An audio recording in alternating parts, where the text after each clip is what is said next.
Ladies and gentlemen, welcome to another episode of the Wrestling is Cool podcast. We no longer only bring our entertainment, our minds, and our voices to the podcast, but we also bring our jacked bodies to your entertainment for your viewing pleasures.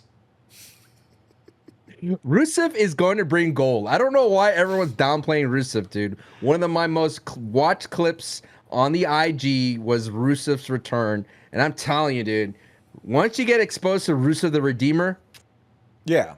We've said this before. We said this. We said that if Rusev was going to come back to the WWE, that we both wanted to see the Redeemer gimmick that he had over in AEW that never really got expanded and never really got explored as much as it should have. And I think that we're going to be getting this in the WWE. But folks, welcome to the Wrestling is Cool podcast, coolest podcast on the planet. You could be getting this podcast episode 3 days earlier than everywhere else on the planet over on patreon.com/SantiZap, where you're going to get a bunch of match watch-alongs. Yeah. You're going to get all of the series we've already completed, Raw reviews, SmackDown reviews, and so much more. Go check it out for just 5 smackers. 5 smackers look, gets you all of it. Look, I know there's people out there in the comments, because I read the comments and they go, oh man, all this stuff, I hear it on Thursday and Friday and it's already old. Well, my friend, may I introduce you to Patreon? It's ready to roll on Tuesday. It's so fresh that we're recording this immediately after Monday Night Raw, brother. Right. We are in the process of making the bread. That's how fresh it is. But yeah, come join us. Patreon.com/SantiZap. How to make the bread? Is that we have a match on the Match Club of a guy that's making pizza dough during his matches, Pizza Luigi. Go check it out. That made people so bad when we first put Pizza Luigi on. I love Pizza Luigi, but Sancho, there's a big question going around. 100 humans versus 100 gorillas. This is the question that's just 100 humans versus 1 gorilla. Oh, it is. Oh, I did say it wrong, because that would be a murder. that would not go well for humanity. Yeah, Caesar would have no mercy on us there. 100 humans, Sancho. 100 humans versus 1 gorilla. I'm curious where you stand. Could the 100 humans take out the gorilla? Where do you stand on this? Again, it's hand-to-hand combat. It's no weapons. No weapons. Hand-to-hand combat. Brother, have you seen a silverback gorilla up close in person? I have. They are scary. They are a apex predator. Yeah, there's no way. I'm talking, people don't understand how it works as a pack mentality. Humans, animals, mammals, pack mentality. You take out the alpha in the group, we're done, dude. If Brock Lesnar is leading the charge and he gets decimated, that's it. The psyche is cut in half. I'm out. I am not in the front line. I'm not in the middle. I am done, dude. If I see an arm flailing around, that's it. I'm not gonna play. He wins. Okay. Well, I didn't know that the social structures of humans was going to take precedent. I'm sorry. Here. Did you want my analysis, my expert analysis? I thought we were just going to talk about like the physicality. Listen, you talk to anybody and you ask them the question, how many third graders could you take? They all say, oh, I could go infinite. No. If like 7 beefy third graders come at you at the same time, you're done. You're done at the same time. There's no way a gorilla could take out 100 humans charging at all sides at all times. Listen, if you put the caveat, if you don't beat the gorilla, you all die. If you put humans in a corner, humans win. I don't know how you don't have faith in humanity. This is crazy. 100 humans would jump on the gorilla. Would many of us die? Absolutely. If they die, they die. But we would be gouging eyes, brother. We would get in there, man. We would be ripping that gorilla to shreds. 100 of us? It's not a dog pile. You can't dog pile a gorilla. Why not? You never seen the notion you can't, like, the way it works physically, you can't, like, more than 10 people can't jump you. Like, it's just physically impossible to jump a center force, because there's just not enough room for your shoulders and bodies to get involved. You act like I'm just looking at the psychology of it all. It's just physically impossible to attack one thing barehanded, one at a time. So you're going to have to go one at a time is what I mean. No way. You would not go one at a time. That is crazy talk. How can you surround a gorilla? How many people you think could actually surround one gorilla? All of them, 100 of people, them. Santi, You could need surround to one go at animal. you need to go at this gorilla World War Z style, where all humans are mounting over each other to get at this gorilla, to suffocate this gorilla. Listen, all right. First of all, one lame ass zookeeper was able to take out one gorilla in the Cincinnati Zoo. All right, if one he had a weapon. All right, okay. I'll put this: could 100 humans take out one zookeeper with a rifle? 100% they could. So you're telling me, all right, that 100 humans that can take out a one guy with a rifle can't take out a gorilla who was taken out by one guy with a rifle, and then you add Kurt Angle into the mix, and then now we have a 33 and a third percent chance of humanity beating this bum ass gorilla. I'm sorry, I believe in us humans. You're so dumb. Like there's times where you're like, I respect your knowledge, but I don't know, brother.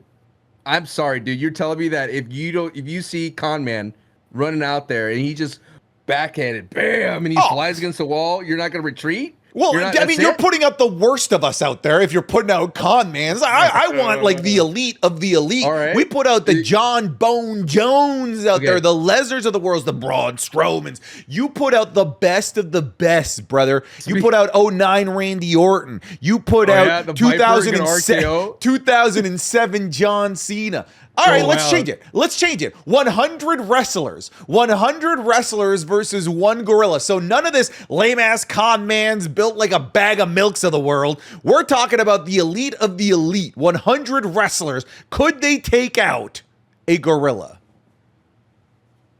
All right, let's list them. Who would be our front line? Brock Lesnar, Batista, Undertaker. Mm-hmm. I mean, we need Wardlow. I know he's not WWE, but we need him. Give me Nathan Frazier just running around as fast as possible, confusing this gorilla. Braun Breaker. Gunther. Done. Dude, right there. Gorilla's dead. Gorilla's dead. No, it just takes one hit from JD McDonough and that big head of his. Mm-hmm. Boom. Done. Skull fractured. That's the real skull crushing finale. I don't think it's possible, Santi. I don't even think the beefiest of men can defeat one fully grown 100 of them. What are you banking on? How would you do it? Dog pile. Yeah, you could literally suffocate this thing. Breathing. I got that. I know where you were going with that. No, man. Have you ever seen World War Z? World War Z zombies. That's what you do. Fictional movie. Well, I mean, this is a fictional scenario that we're in. You gotta at least let me have this. There's some Mr. Beast video brewing somewhere, brother. I know that's. I put 100 subscribers. I put 100 subscribers. It gets us one gorilla. I can see it now. I can see the thumbnail. I like humanity's chance. I think maybe I just have more faith in my human brethren than you do. Do you think a bear and a bear could beat a gorilla? A big grizzly bear? A grizzly bear takes out a gorilla for sure. So how many humans can take out a grizzly bear? 100. 100 could take out a grizzly bear. All they do is they would go, hey! No, man, I don't think you fathom the idea of 100 grown-ass adults. Like, just gunning for one thing with the fear of their life, man. Nah, dude, we as a society, this is us right now, dude. It's not, this is us right now. Okay, yeah, but if you're sending out the randoms of society, if it's 100 randomly picked humans, I think that we're cooked. But if you send out the Navy SEALs of the world, if you send out the Santis of the world, we're taking out this bum-ass gorilla. 100 of us? I like 100 of me against one gorilla. I like that. Oh, yeah? 100 of you? Yes. You've seen me. Yeah, you're big, but is your cardio could handle a gorilla? The gorilla's the one that needs good cardio, not me. I got 100 of me. How many clones would die in this process? Oh, a lot. Many of you will die, but that is a risk I'm willing to take. Your brain rot clones out there. They're just running around. Hey, dude, honestly, if we were humans, I would think the only way to do it is oiling up. Oh, that would count as an advantage, though, because the gorilla wouldn't be able to get a hold of you. So, I'm sorry, am I a human being that has the idea to use my brain? Well, if that's the case, why can't we must oil up, man. I've been here before. Listen to me.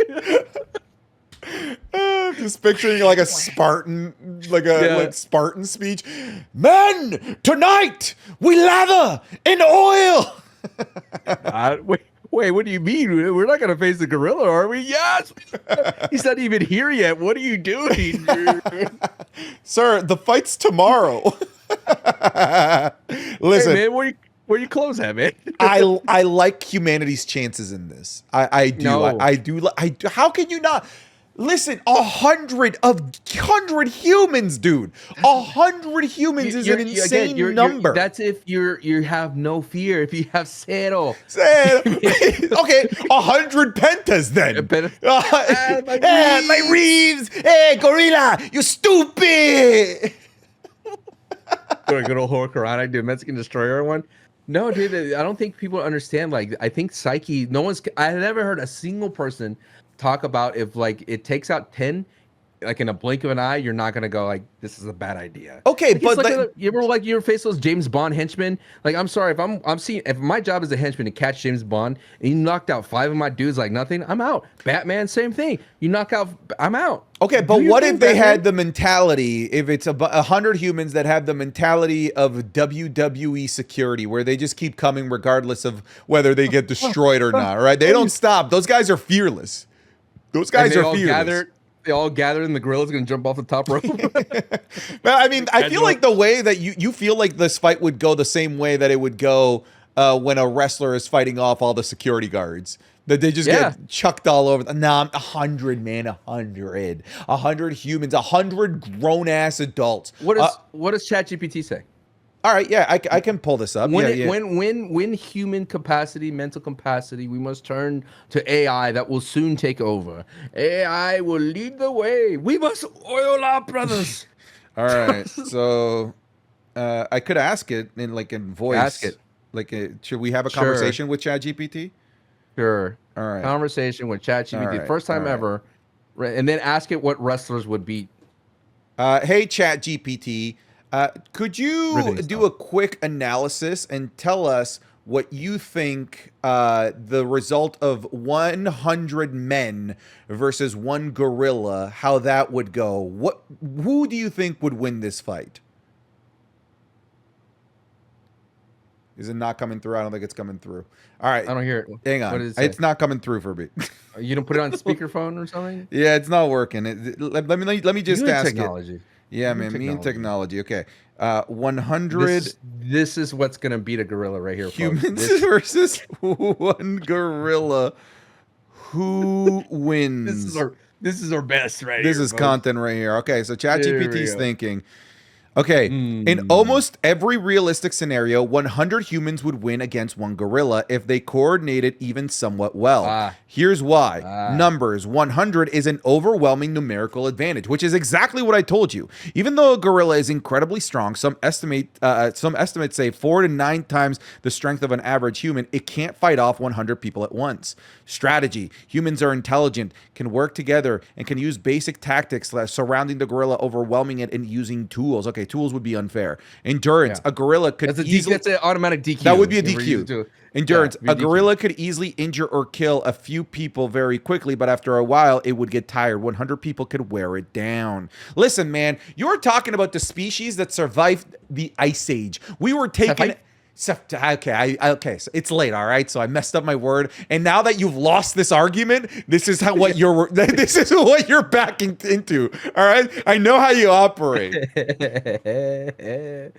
All right, we survived a lot of Manila. Yeah, whatever. This is a wrestling podcast, folks. Don't get it twisted. Wait, quickly. Ask ChatGPT which wrestlers which WWE superstars can defeat a 1 gorilla.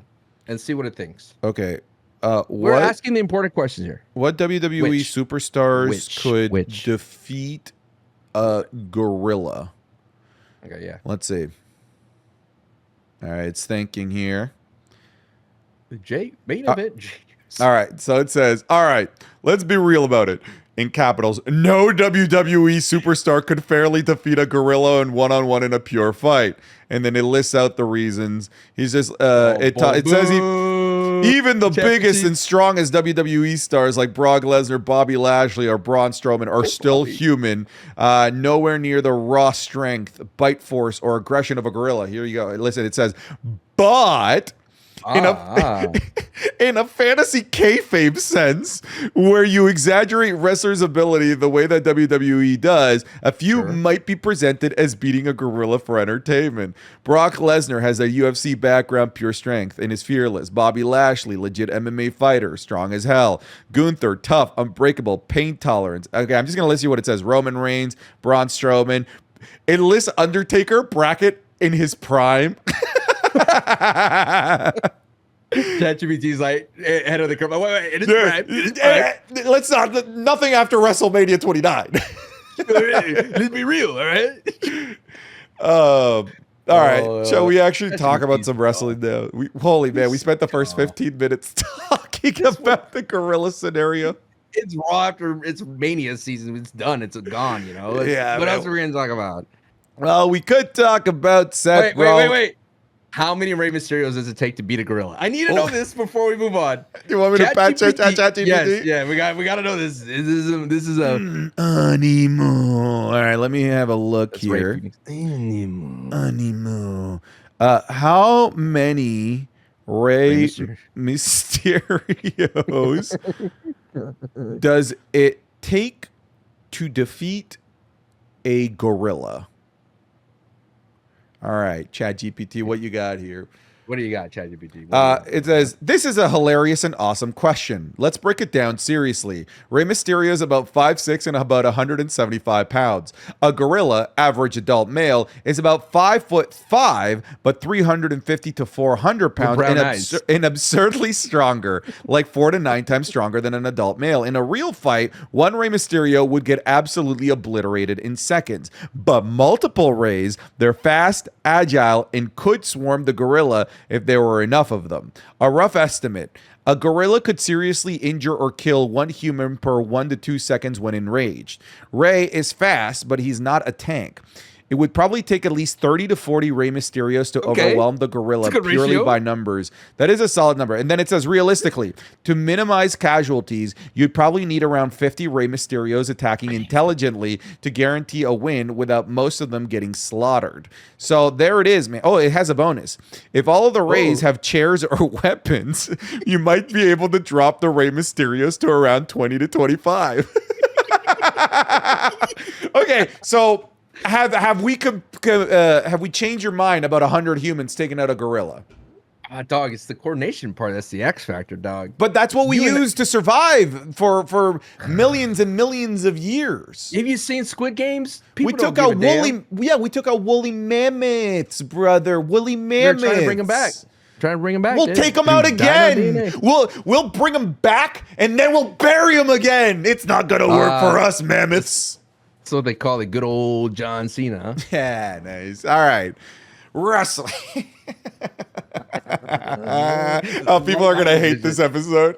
No. All we right. had some important questions. 50 Rey Mysterio. You know what? Let's just look up how many Zach Gowans, the one-legged wonder from the Ruthless Aggression era, could take out a gorilla. No, let's not do that. I remember that guy. Seth Rollins' new faction. Let's talk about that.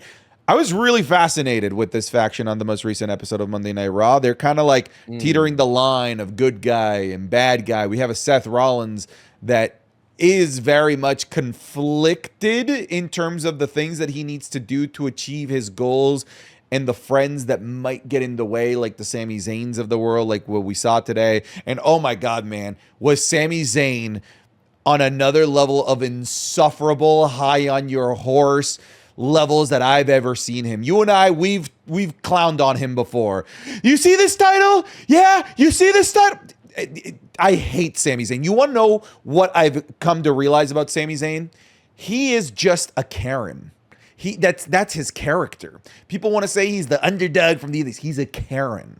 They gave him a very reasonable offer. Man, listen, we're trying to do something here, and you're trying to get in our way. We don't want to hurt you. We want to give you an out. We're going to even give you a world championship opportunity. But no, Sammy is an insufferable idiot. and stays on Raw. And what's his reward? Like 85,000 spears at the hands of Braun Breaker. And I couldn't have been happier. Sami Zayn getting sliced in dos. That's 2 in Spanish for those that don't know, by Braun Breaker. But yeah, it's a fascinating faction, man. Like, I really like that it's not as simple and as cut and clear as good guy, bad guy. Obviously, like, they're going to be the heels. I think it's pretty clear. But it's not, twirl your mustache, we're bad guys, ha ha ha ha, or anything like that. It's a really, really interesting dynamic that I haven't really seen be explored in WWE very often. It feels like it's a thinking man faction, There's much more nuance to everything that they do, and Paul Heyman adds that political flavor to it that you desperately missed. Like when that moment where Paul Heyman's talking to Sami Zayn, and he's like, "Come on, man, we're just trying to help you out," and he's like, "This is not a bloodline situation. This is a different thing," I absolutely love that, and you know why I love it the most? It's refreshing on the eyes. This is not a situation where it's Bloodline 3.0. This is not another rehashing of old storylines. I mean, you could argue that it's like, we always say, like, it's an evolution that this could be again. But for me, it's just exciting to see these 3 personalities that rarely cross paths in terms of working together, all of them working together. Seth Rollins just aura farming the entire time, standing tall and being like a leader out there, being very menacing, very calm, and then at the same time, you got Paul Heyman, who's legitimizing everything that Seth Rollins and Braun Breaker does. The feeling of seeing Paul Heyman on the main roster walk out with Braun Breaker, you feel like you're in the future. You feel like you're seeing something that you always wanted to see, and for it to finally happen on Monday Night Raw this past week, you're like, oh my God, this is sick. And more importantly, it's no longer the same old Seth Rollins where he cuts a promo, the first half, and the second half he gets serious. This is a Seth Rollins that has business, has a clear intention, is focused, and then the new vibe that you have here is like, look, man, I'm trying to help you, take the deal. And then Sami says, go to hell, right? And all of a sudden the sirens start going off, and then Seth Rollins is like, oh, try to help you there, Sami. And then Braun Breaker comes out. I'm like, dude, that's sick, dude. It's just a whole new dynamic, and I absolutely love it because for the first time in a long time, I don't know where this can go. And they could bring in somebody else, of course, that's all assumed, and they could go after different people. They could go across a different brand. There's so many options for this factions that is not tied down to Cody Rhodes, not tied down to The Rock, more importantly, and not tied down to the whole Roman Reigns bloodline saga. We're free from that with this storyline. I think that's a great point that you make. We are free from what the internet has been calling the bloodline vortex. We have a little bit still going on with Solo Sakoa and Jacob Fatu. Yeah. And Heyman is in this faction. And sure, Sami Zayn is in the storyline. But, like, it's not a feud. It's not a set of people that really have to wait on Roman Reigns for it to get good. You know what I mean? Rock. Yeah. Right? We don't have to wait on anything or anybody for this to be interesting. We have proper full-timers that are involved in this faction, and that in itself is just a breath of fresh air, to have this main event level faction where everyone is there at all times. The last time that I felt like we truly had this was when Judgment Day was at the height of their popularity and at the height of their main event aura, when we had Rhea Ripley in the title picture, Finn Balor in the title picture, Damian Priest, etc. But now we have another main event faction that can carry television for a really long time without us hoping and waiting for the big draw to be there, right? And I think that in itself is a really appealing option. That in itself, it makes this faction something that I want them to continue to develop further and further and further, because I want to see more characters interact with this faction, because we don't have a bloodlusted Seth Rollins that's just trying to take over the WWE. We don't have a Seth Rollins that has, at least in his eyes, nefarious means. He even said to Braun Breaker, not on mic, but before the show went off the air, he said, there are certain people in this industry that we respect. There are certain people in this industry that deserve our admiration. So this isn't a guy that's blind for power, a guy that's trying to win materialistic goods. He has something that in many cases is seen as a holistic good. He's trying to protect the future of the WWE. Obviously, they're going to find the story narrative way as to how he becomes the bad guy doing that, and putting good guys in the way of achieving that goal is certainly a really easy narrative way to do it. But what's fascinating about this, Sancho, is let's say you put in front of this faction, I don't know, a Karrion Kross, somebody that is evil, right? That could work, right? That could work. Or any evil guy. You put a John Cena, the most evil guy, the one that literally wants to destroy the WWE, so that there is no past, present, or future. Technically, this faction could be the good guy against this John Cena. That's what's fascinating about this. I'm sure at some point it will become binary where they just become the bad guys. But right now, the sky's the limit with what they're able to book here, and I love it. Is this a safe place? Yeah, sure. After talking for 20 minutes about a gorilla, I think at this point you've earned your safe place. All right. I had a crazy idea. Someone on Twitter, on X, kind of brought up to me the idea of what's going to happen at Backlash, right? The good old Randy Orton versus John Cena. John Cena's going to potentially maybe punch a ref, get the DQ, just like Randy Orton would do, and that would continue to ruin wrestling, because we're on this narrative piece, this narrative thread line that John Cena's out to ruin wrestling, and apparently, according to like maybe, I don't know, 80% of the internet, having a bad WrestleMania main event was the thing to do, to have a ruin the wrestling type of vibe. You see, John's doing the right thing. So if John follows that up at Backlash with a DQ finish in Randy's hometown, be like, ew, you're ruining wrestling. So imagine this, like you mentioned, this new faction, to keep up with that pace, is the babyface faction. They decide, hey, we want to go against the John Cena, get the undisputed gold off his back, right? We want that finally. And so we're like, all right, we get built up, and this is exciting. We've got Seth Rollins, Braun Breaker, Paul Heyman against this insufferable John Cena. We get there at SummerSlam Night 2. It's about to go down. We got this really sick video package, great entrances. And what will ruin wrestling for good, Santi? If they recreate the finger poke of doom, bam, Seth Rollins pokes John Cena right in the chest. Seth Rollins covers him 1, 2, 3, and then revealed John Cena's the third man in that faction. Ugh, is that ruining wrestling for you? Right? It made me angry hearing that. Good. That's what John Cena wants to do. All right. God. That's what John Cena wants to do. So yes, I agree with you. This faction could go anywhere. It could even go there if it really wanted to. But I think what's exciting about it is because Paul Heyman is that lubrication and ability Paul's to get the lube, huh? Paul's the lube. Paul's the lube. It's just more of this. That's what's so good, because these backstage segments mean more. That's what made the Bloodline so exciting to watch, was their backstage segments as well, because they would mix in with that. And I love that they use this running scene as through line of, hey, here's your choice.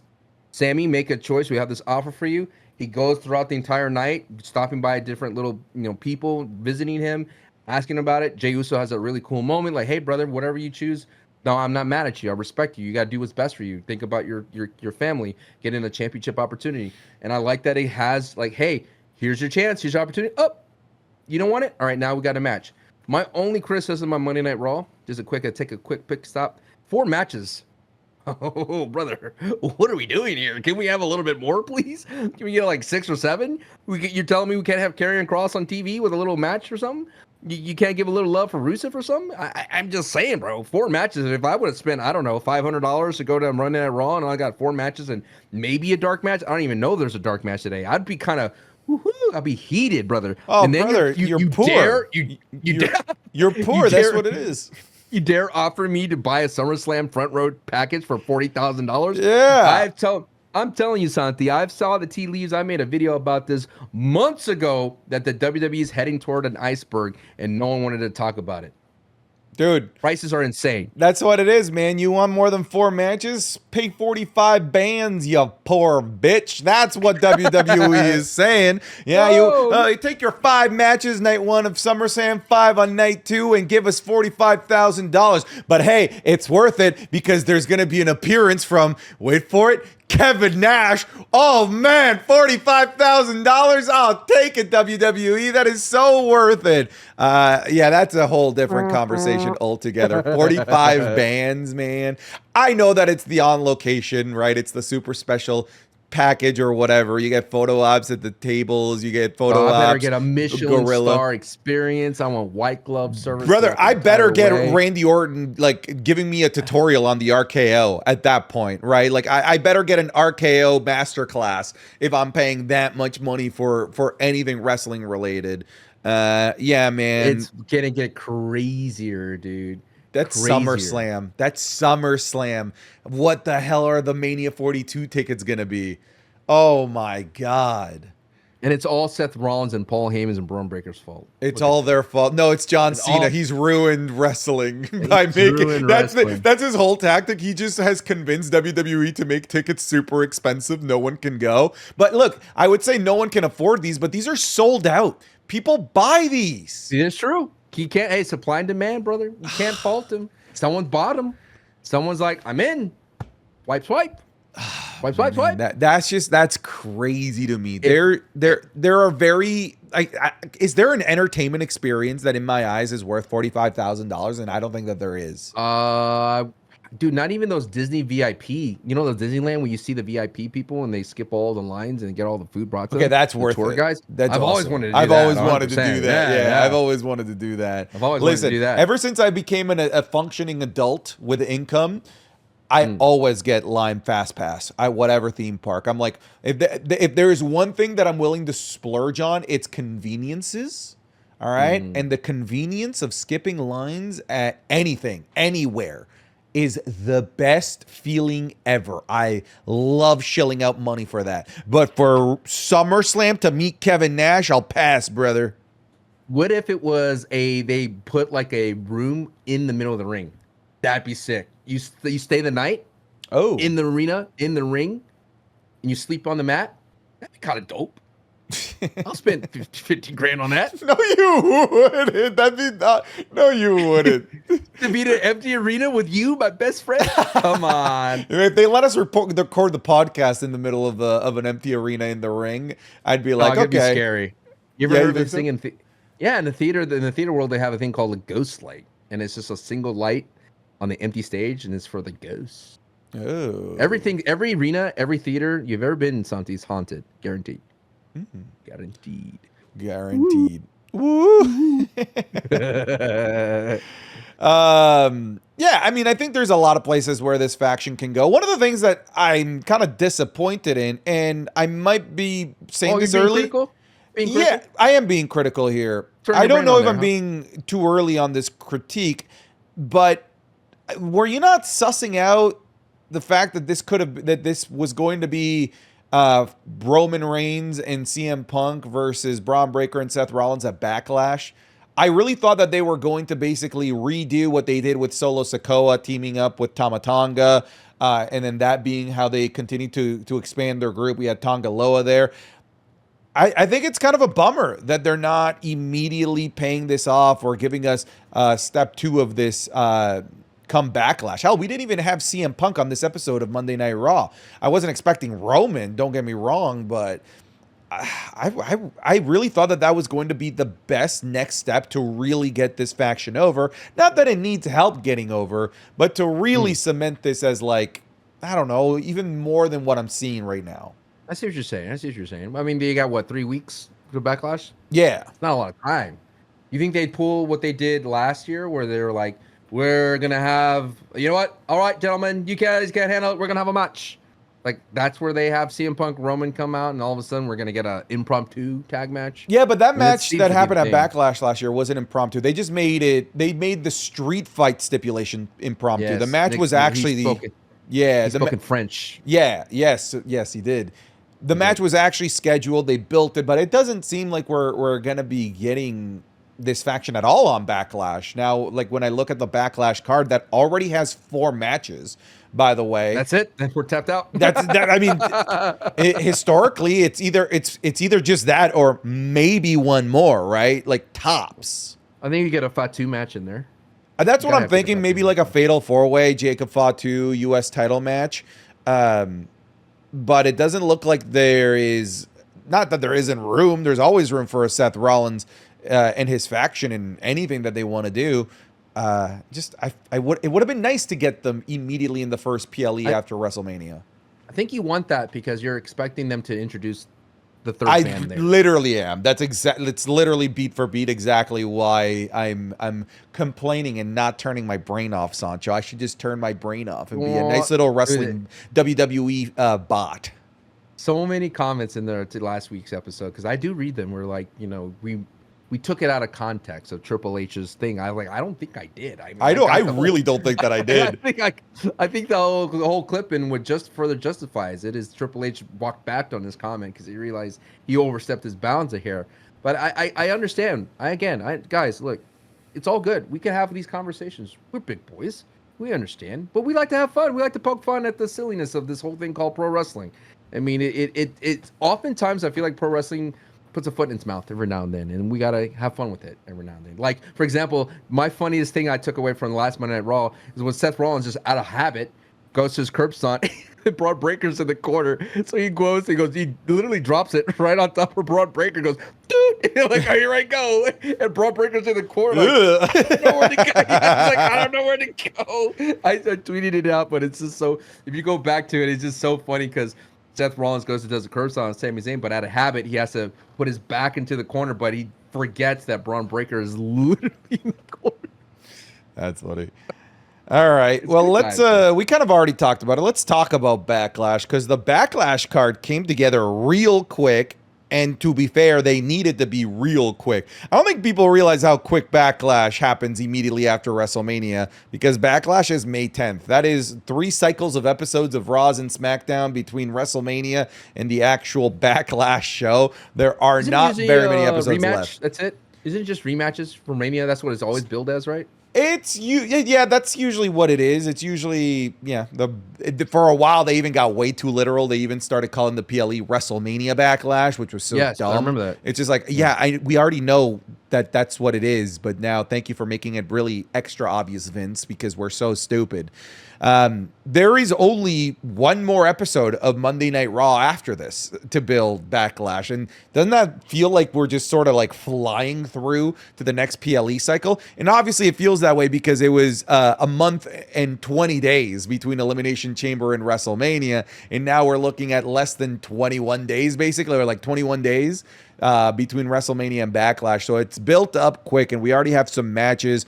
We have Jay versus Logan, Pat versus Gunther, Becky versus Lyra, and Randy Orton versus Cena. What's funny is we mentioned about how these are usually rematches of WrestleMania. Not a single one is a rematch of WrestleMania so far. So I guess foot in our mouths there because it's not what we said it typically is.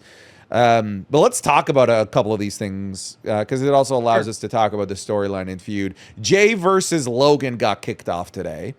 And I love this feud. You want to know why I love this? I love this because I love this feud because this is going to destroy the brains of the internet wrestling community. They won't know who to root for. They won't know who to hate because both of these guys are public enemy number one when it comes to the internet wrestling community. They all hate Jey Uso. They all hate Logan. So now watch them just bicker amongst each other as they try to figure out who to send their hate to. It's going to be great.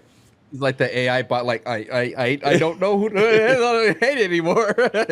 Brain explodes. So it's interesting. Like for me, as I mentioned in the podcast, I was like, dude, this feels different because Jey Uso is beatable. Like you could go, are they really serious that they could pull the trigger on Logan so early? I'm not saying like logically you could go, Sancho, there's no way they're gonna let Jey lose his first title defense. I go, really? Are you sure about that? Because it is Logan Paul. We thought Damian was going to lose his first title defense. Yeah, and at the same time, Logan is that kind of a... You could strap a rocket on Logan and put a title on him and make Jey chase him or make others chase him. And Jey already got his Mania moment. So what are we thinking here? Like, what are we looking at here? Are we talking about 6 months, 3-month reign, a year reign for Jey Uso? I don't think so. I think this title is going to do a hot potatoing, and I don't think it starts with Logan for sure.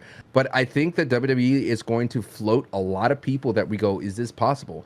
a little bit different from Super Seth Rollins, right? Super Seth Rollins went through like 8 different people, and eventually it got to the point like, when is this dude gonna lose? Because they would float the idea that his back's gonna give out, his knee's gonna give out. They will do these crazy video packages like, oh my God, Shinsuke has a chance here, or oh my God, Sammy has, like, it would keep going and going until it got to the point where like, all right, we're tired of Super Seth. I don't think this is gonna be a Super Jey Uso situation. I just like this idea in my mind that Logan is impervious to yeets. It's like, I was born in right. I was born by it. Like, what is this yeet? It's just, it blows my mind. You were talking about the ultimate 2016 word of the year, and it's Logan that's having to deal with it now again. Mm-hmm. Listen, didn't he say that banger line that I'm used to this word yeet? Like, I mean, he did. He was one of the people that popularized it on the internet during the Vine days. That is actually true. Listen, I like what you said there, that Jay feels beatable. Look, I don't think that you're saying that Logan's the favorite. I think that would be a dumb thing to say. I think that Jay is absolutely the odds-on favorite. But unlike when Cody Rhodes faced AJ Styles at last year's Backlash, that one I knew that is 100% Cody Rhodes retaining.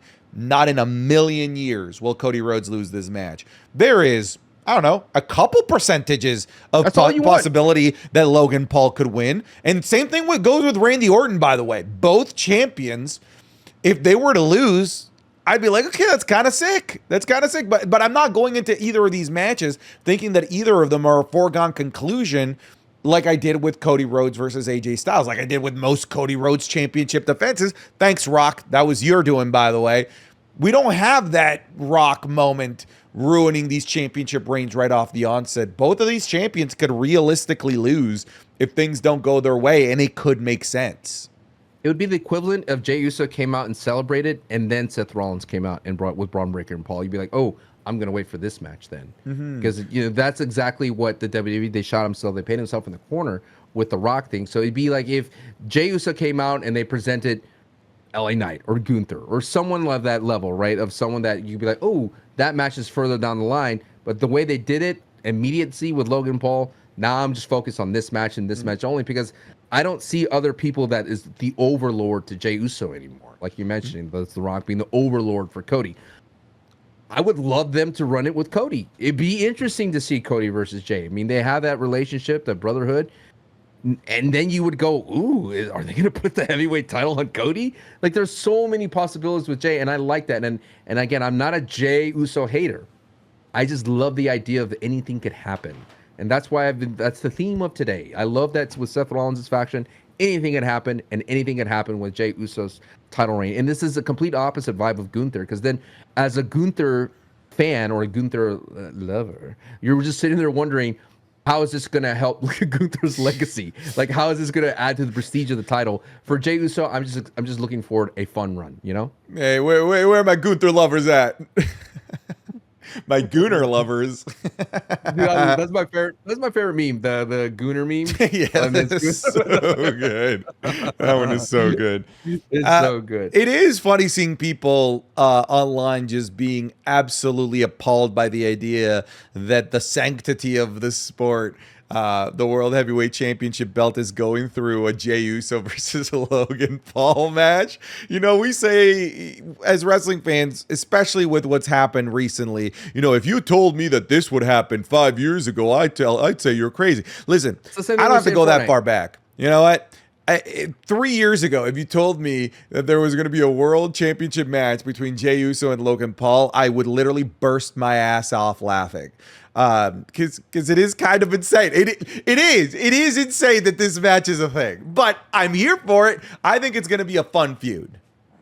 I hope so, and I hope so. We get more of these fun feuds. I think we should take a pause, take a page from Triple H's book, and enjoy fun feuds that don't have to be so prestigious and legacy building.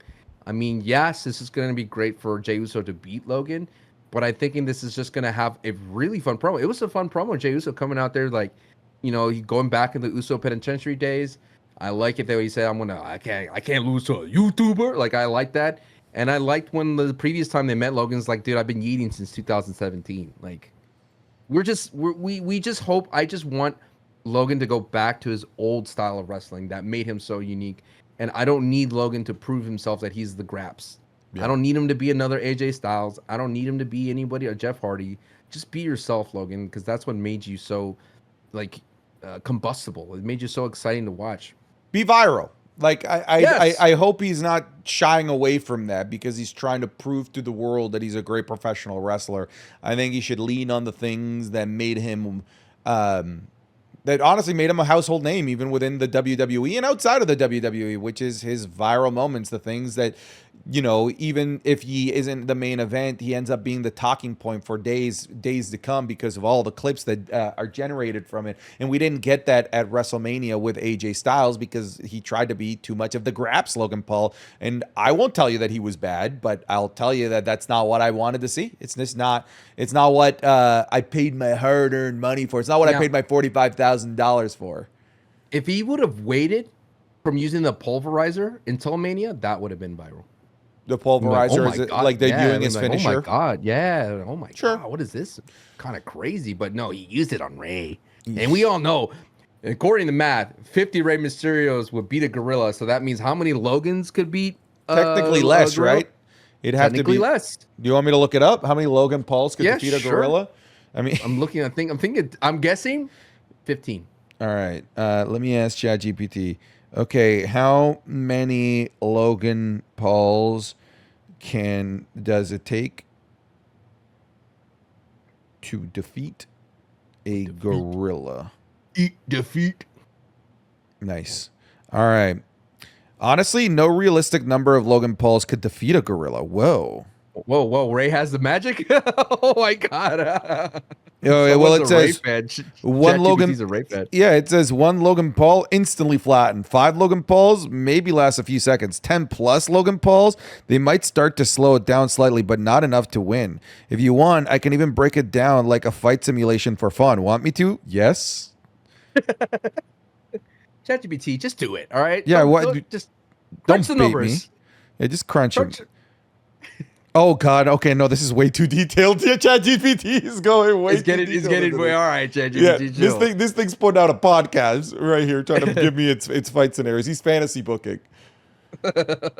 I'm hoping. You know what would be cool? Yeah. Give me that viral moment. Is you got to have Jake Paul involved more at some point. Oh man, I loved when he got involved against Logan against KSI. Yeah, Paul, I love when we got Jake Paul at Crown Jewel those years ago, man. And he came out to its everyday bro with the Disney Channel flow, 5 mil on YouTube in 6 months, never done before. Passed all the competition, man. PewDiePie is next. Selling like a god church. And 100 of you could beat a gorilla. 10 of me. That's your battle cry. That's your battle cry. Go in just screaming, it's every day, bro. No, man, you know, we go in screaming, they're expecting one of us in the wreckage, bro. Pat versus Gunther. We got Pat McAfee, who cut a very... Are you going to call him Gunther now? No. Santi. You call me Gunther. Is that true, Santi? Do you think he knows he's called Gunther online? Do you think he's seen the Gunther meme? Probably. It's everywhere, dude. It is everywhere. Good. I'll post something on Twitter and one of the replies is inevitably just Gunther. Pat McAfee versus Gunther. The previous week we had Gunther choke out Pat McAfee. This week we had Pat McAfee cut an emotional, deep promo about how he might not be the best looking, but he is the most loyal. And when anyone steps up to Michael Cole, he will put his body on the line to step up for him. He said the line, "If I die, I die." And he called out the SmackDown version of Adam Pearce, which of course was Nick Aldis, who in classic Nick Aldis fashion, by the way, walked into that episode of Monday Night Raw with no main event. He just got made on the platform. Classic Nick Aldis. And Nick Aldis confirms that at Backlash, we will be getting Pat McAfee versus Gunther. So I made a YouTube video predicting Backlash, and I did predict this match. But funny enough, I put an asterisk next to it because I said, well, you know what? Gunther got indefinitely suspended. This could be to take some time. This screamed from like the top of the mountains to me. This screamed Saudi match. because there is a projected Saudi show, Night of Champions is the projected PLE for later in June, and I thought it was going to be there. Wait, you hear that? No.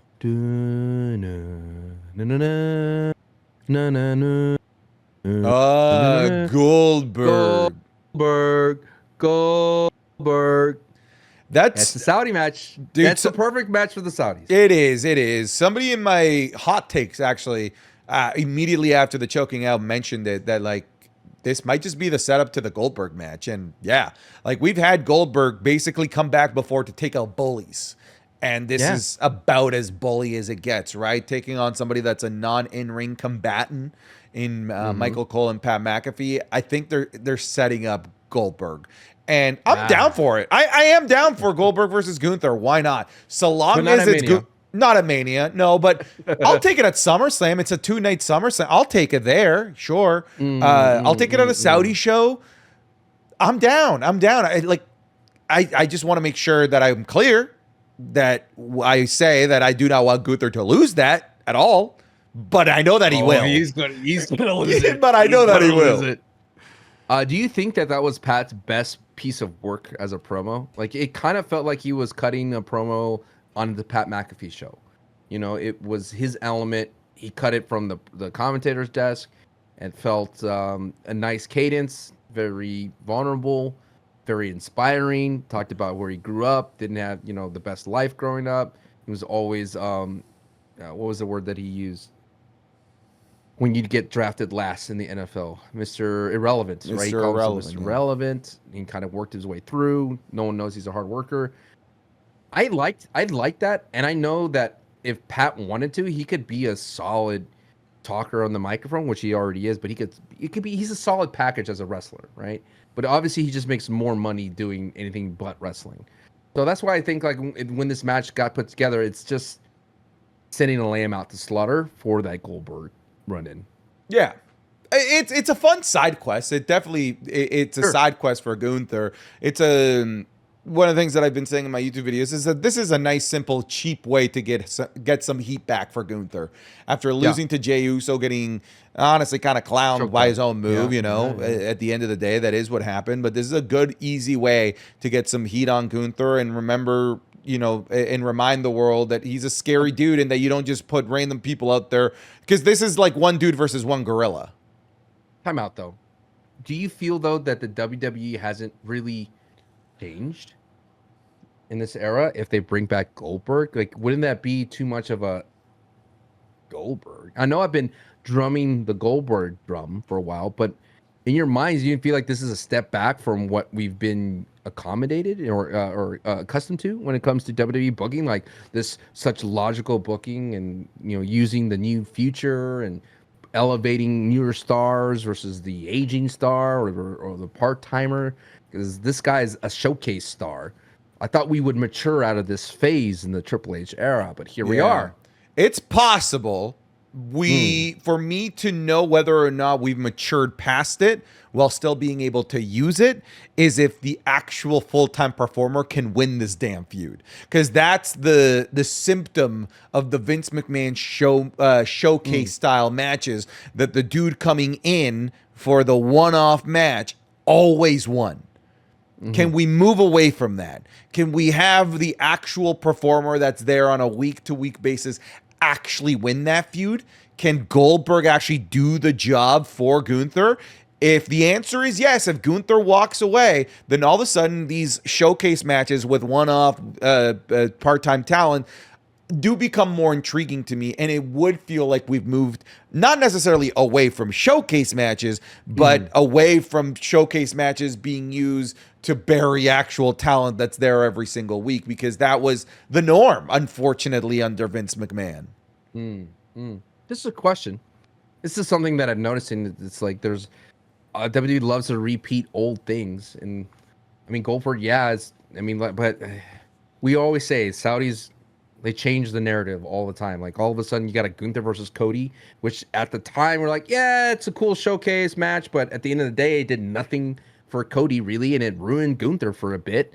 It got annoying because then Gunther had to get his groove back against Damian Priest, and so it's just like, I don't know if that would be You can't do that twice to Gunther at the Saudi show, right? He needs to have a dominating performance against Bill Goldberg. Bill. You're my favorite wrestler, Bill. Oh, that's so funny. All right. Well, let's move on here. The other match that, of course, is confirmed is Randy Orton versus John Cena. And man, Well, I want to hear your thoughts on this, dude. You got thrown back in a time machine, in a bizarro time machine. But I thought of you when I was watching this on SmackDown. yeah, this is awesome. I really have been enjoying the back and forth between John Cena and Randy Orton. It is a way back machine for sure. And I was a little bit nervous about this feud because I've literally seen this match a bazillion times, Sancho. But even though I've seen it so many times, I've never seen it with heel Cena and face Randy Orton. It's still new. It feels like Bizarro World. It does feel like an episode of the X-Files or the Twilight Zone, where I'm seeing just the wrong version of what I'm supposed to be getting. Yeah. And because of this, it does feel new. It does feel exciting. And because it is Randy Orton and it's not just some random schmuck and it's in his hometown, I do feel like Cena's title reign is legit in danger. And that in itself is a really, really fascinating wrinkle to this match and to championship reigns post WrestleMania. I still think that Cena is, of course, the favorite, but I really love the angle that they decided to take. The fact that John Cena wants to erase history, that he wants to reset the WWE. Yeah, I know that when I leave with this title that there's going to be a new title, but you're starting from zero. I'm taking away the title that Randy Orton has won, the one that CM Punk has won, the one that Bruno Sammartino has won.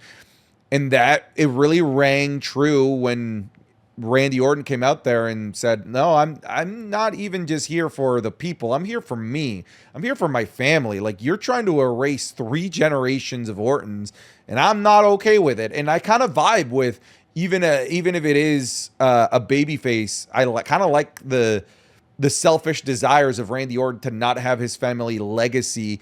Legacy being such an important word for Randy Orton's career being erased by this tyrannical John Cena. I vibe with it. I think it's a fun storyline. And like I said, John Cena needs to be booed for this to work. He really does need to be booed, and it's not working. But with Randy Orton, I think we can actually make it work, especially in St. Louis. Like, Cena's going to be public enemy number 1. It'll be like walking into ECW One Night Stand 2006 all over again.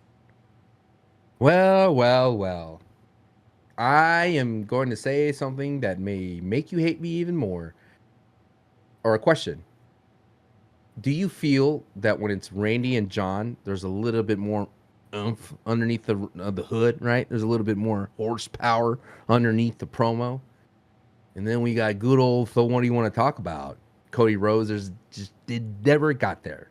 It was there for like a second, but all the stretched out promos and it just made everything pulled out. And because we don't have that much time with Randy and John, that it's literally at 10, like at level 10. And so you're feeling like, ooh, okay. Why couldn't Cody tell John, like, I'm not going to let you erase my family's legacy, right? Where was that?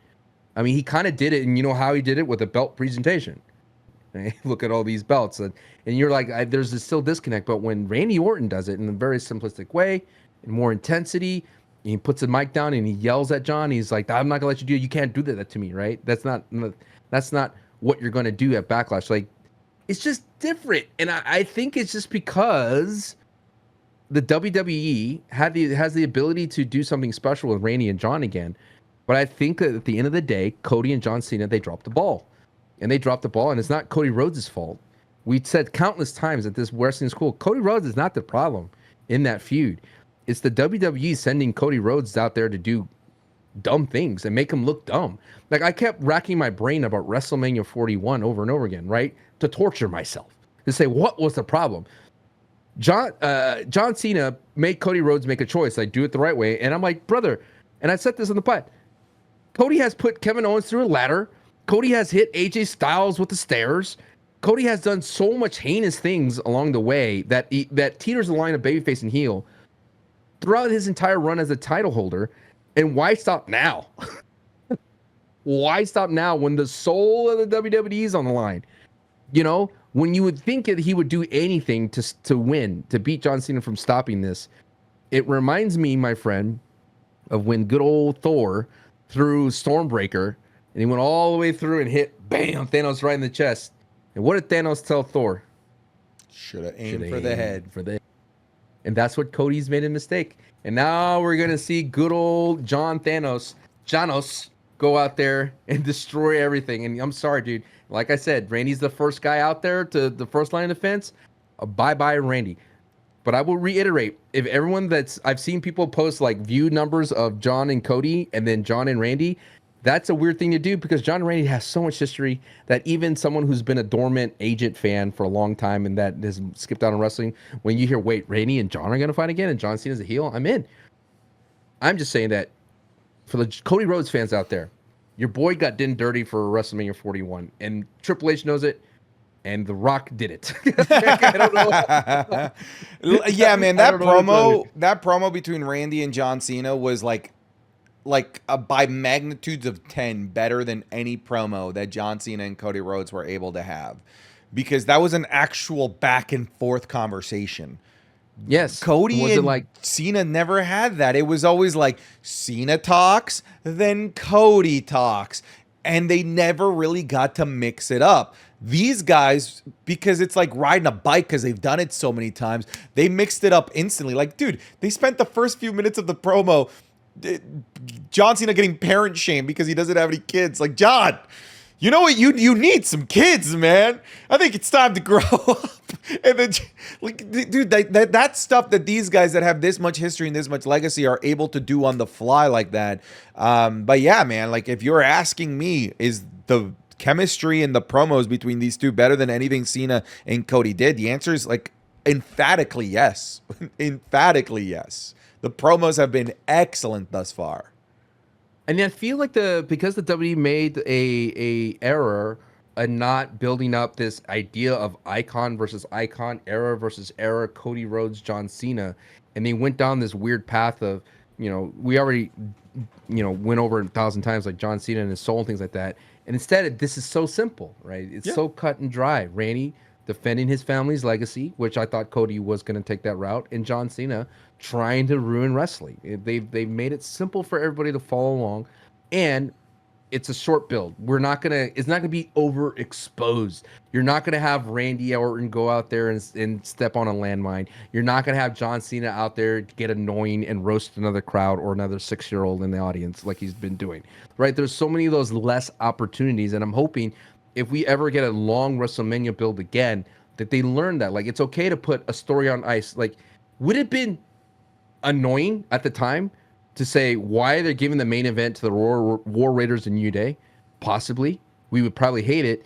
But then if they use that time to build up that story a little bit more for the women's triple threat, a little bit more here and there, sprinkle in like a little bit more love to Lyra and Bailey and Liv and Raquel for a main event, then we would go, then comes Cody and Cena for the closer. And then we go, okay, now we get everything rounded out versus like we're going to send Cody out there for nothing. Let's let him eat up a segment for no reason. So you're enjoying Cena and Orton? I am. Yeah, it's good, right? Okay, I thought we might be on different sides of that. I'm like, I'm really enjoying this feud. I'm hoping the match delivers. I'm hoping the match delivers, and it's like, I think the match is going to be more of a gunslinger type of vibe, where it's like, I can hit you with the RKO out of nowhere. Like, almost got you that time, John. You're getting old, and John Cena, like, trying to figure his way how to get closer, because John can't go as long as Randy can, but I do predict shenanigans, and I do predict a classic Travis DQ Scott finish. Feed. Do you think Cardi B gets involved at SummerSlam? I mean, this is the route we're going down. No. You've been seeing the little promos of Cardi B talking about, you better... Come on, dude. Becky Lynch is going to get hit by Cardi B. Calling it right now. Oh, God, please, Throw it in the bucket, dude. Throw it in the bucket. Cardi B in the icy title picture helping Lyra Valkyria. Oh, disgusting. I hate it. Well, let's talk about those two. Those are the other two that have already confirmed a Backlash match. Hold on. I got to do the time steps proper here. Don't, I was told I do them improperly and they're not accurate. Anyways, Becky and Lyra Valkyria has already been confirmed for Because you put a Backlash. commercial and then it throws off all the timestamps. And then I am so happy that we're doing this. I'm so Oh, yeah. happy that the Intercontinental Championship has an actual storyline, an actual feud, and on top of that, Sancho, doesn't it feel like this is what we wanted to get out of Charlotte Flair? Help put over somebody new.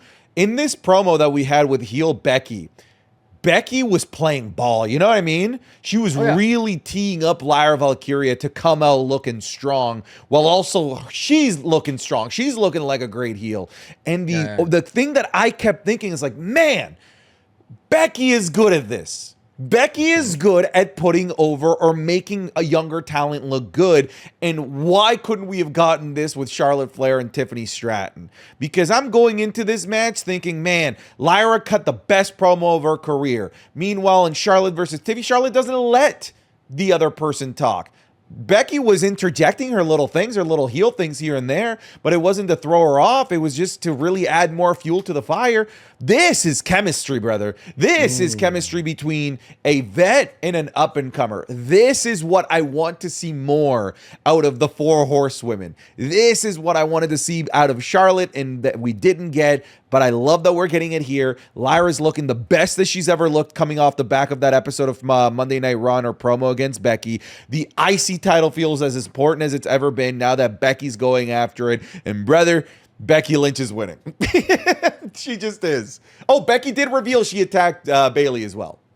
What if, my friends, if Becky wins by a Bayley turn? Because Bayley has a lot of ammo to do it. She's already talked about her not getting her chances with Chris Van Vliet, talking about how she's been put on ice, that she's basically a good soldier. She's not on the promos. She's not on the posters. She doesn't get love. She literally won the Royal Rumble. I called that out. Like, she's won the Royal Rumble, gets no love. What if this is all swerve to turn on Lyra as well? And to give Lyra a chance to chase something against Becky Lynch and Bayley. And then just add Charlotte, man. Let's just do the That's horse what I women. said. Let's I just do tweeted it. it out. Let's do it, dude. Together, all three. This old guard. I mean, I see it. I see it, my friend. The WWE has been glazing a lot of these new NXT stars, talking about Julia, giving Stephanie Vaquer all the flowers, talking about Roxy, talking about these new type of wrestlers, these superstars coming in. They keep talking about giving them the premium entrances, this, and that, going against Rhea, going against Io. The new guard is going against the old guard. And what does that mean? You got to get Becky, Charlotte, and Bayley together, and they would be a great faction. And knowing that Becky could cut a really solid heel promo tonight, she was great. She said, I like what she did. She crossed the line a little bit with Bayley saying like, oh, you whining. Oh, what about me? Poor Dude, me. she basically used the Chris Van Vliet interview, Right. which is pretty cool for the storyline. It's really sick. It's cool that Chris Van Vliet is getting involved in that. And I like on top of it, you're correct. Becky's paid that weaselly heel, right? Like, oh, you want to hurt me? And then she took that missile dropkick. So this was really cool, man. It shows you what professionalism can do. And I think Charlotte did learn her lesson. Obviously you leave that Mania match, and you said that her ego wants a good match. I know in her mind, she's like, that wasn't what we could have delivered. And that was not what people expected from Charlotte Flair. And I like the idea of Charlotte saying, I want Ashley herself to actually be more present in her characters. It'd be interesting to see a shift in tone from Charlotte. And I think you can't do that by herself. You can only do that with a faction if you're going to have a drastic change, a la Braun Breaker, a la Seth Rollins, and Paul Heyman. You know what? With how many women are being introduced from NXT to the main roster, now more than ever, and as of the making of this video, it's not confirmed. Evolution 2.0 is happening, like the show. Sure. Like, dude, it's so clear. It's heavily rumored to happen it was originally rumored for June and now rumored for July in Connecticut, of all places, which is WWE's backyard. That'd be cool to go to. I would love to go to this PLE because I feel like this wouldn't be a PLE that costs $45,000. No, I agree. I feel like that would be an affordable PLE. By the way, I'm considering going the All In because the tickets are actually affordable. I'm like, an excuse to go to Texas. Anyway. Oh, in Dallas? Yeah. Would you be interested? Mayhaps, me lord. Mayhaps, my lord. Okay. Back to what I was saying. I think there's.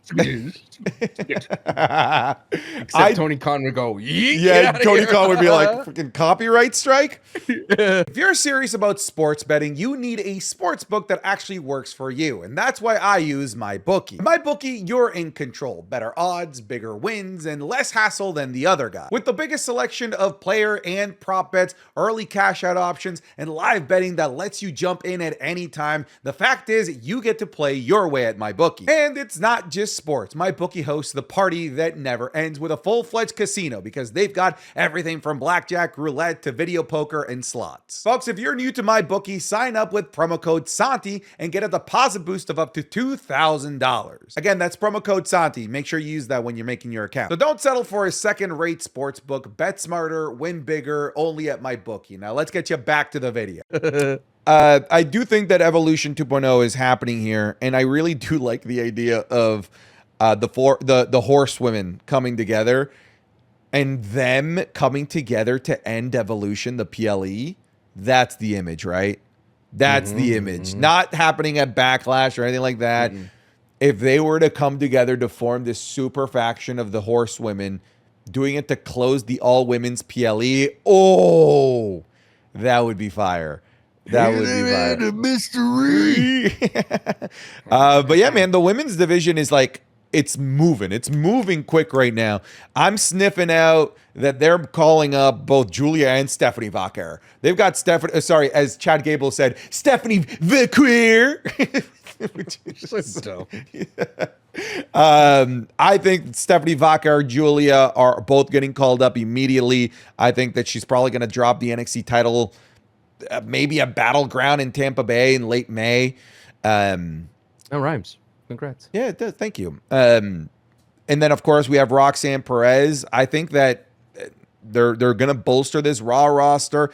And if Stephanie is on the main roster by the end of May, man, then Evolution is right around the corner. They could put together a banger of a premium live event. It's because the women's division, they tried it with PFC. Don't laugh. They tried it with PFC because there needs to be some sort of faction to run Roughhouse around. Where's the factions? Why can't the ladies have a faction?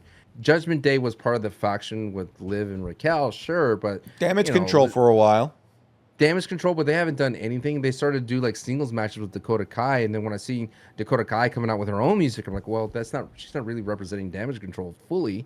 So I would love to see a real faction out there causing problems, and what a better highlight marquee one. And I know it's a dumb thing to say now. I acknowledge that this is a dumb thing to say. If you're say it listening anyway. to me right now, that this would be a great way to bring back Sasha Banks. If you're telling me that the three women, you're right. I know I said that was it was dumb.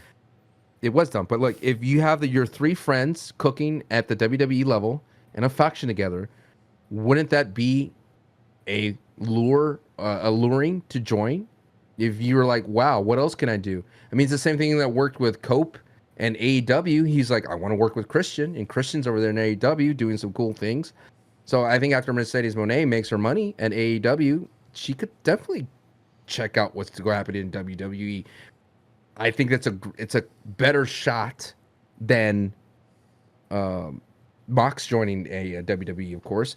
I think that there'll be a lot of concessions. I think Sasha Banks could see, oh, you got AAA. I could go wrestle there. I could make Triple H let me wrestle around the world, which I've always wanted to do, but I couldn't do it under Vince McMahon. Be a lot of different things for her to explore, but the problem is, dog, Tony Khan gonna throw a bag, and that's gonna have to be matched. So, not saying that's a possibility. I'm saying that if there was equal amounts of money, WWE, AEW, what would be the determining factor to break that idea? I think it'd be your friends in a faction in WWE. It's like the Squidward meme, seeing Patrick and SpongeBob playing outside without him. But Sasha has a lot of, like Mercedes Moné. It'd be like if Squidward had like a gold chain and a lot of money surrounded him watching someone play. Squidward doing this with his tentacles. Someone please draw that. I'm not talented enough. The other match that's looking like it could be for Backlash, we've got this crazy fatal four-way looming. Oh, timestamp. timestamp? In the United States Championship picture, we've got Jacob Fatu as the United States Champion. We've got Damian Priest. We got Drew McIntyre. We got LA Knight. Come on, big dog. We're still in the women's division. Can we talk about Zelina Vega real quick? Sure. Oh God, I forgot. I didn't even have that in the show notes. That's how underwhelming that was. Yeah, let's talk about it.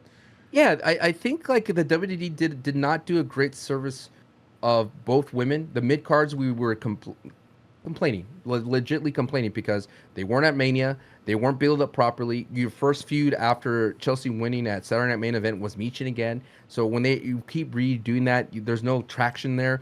And then they had Zelina win in weird ways with a count out, with a legit clean win after kicking out people. And then the way it was done, like the pacing, it feels as if like Chelsea Green has just been ejected out of the WWE. Not even saying that's not happening. I don't have any dirt sheets material, but it just feels unceremonious for her to lose that way. And I know Zelina I love Zelina. She's an amazing superstar. Well deserved, no doubt.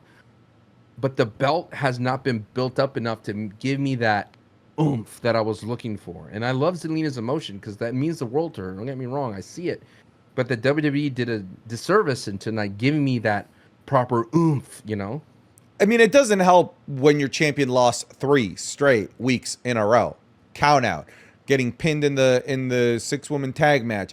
And then now losing the championship. Like, they really did Chelsea Green and this championship dirty. It's almost like Zelina has now the job to reset this championship. Like, which is crazy. It's starting from zero. It really is starting from zero. And I'm almost starting to think that maybe Michin should have just beaten Chelsea Green at the height of their feud because they were actually telling a good story. They were having good matches. Maybe at the height of their feud, maybe there should have been a title change there. Because after that feud, man, that Chelsea Green and that title in that division went on ice for a while. And then they tried to thaw it as quickly as they could.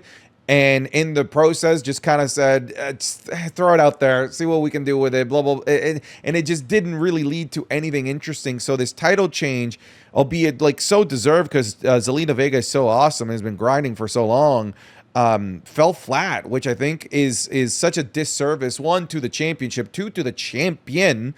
You want, when you lose your title for it to be a memorable moment. It wasn't. Like I said, I forgot to put it in the notes. But also, it's not a memorable moment for the one that just won. Her inaugural day as champion is already kind of this thing that's kind of forgotten by the wayside. She didn't even get a celebration, dude. She just ran out of there with the title. It just didn't feel like a championship victory, a championship change at all.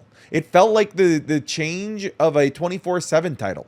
Just unceremonious. Just for the sake of doing it because, we're bored of this. So let's try something else as opposed to like actually earning that something else.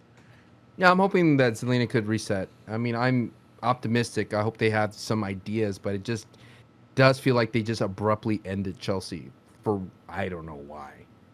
Yeah, it's crazy, man. Bananas. Well, folks, in pajamas. Can I move on? Sure. I just wanted to make sure we can't forget about Zelina, man. No, fair enough. Just wanted to see if there was anything else. Men's U.S. title picture.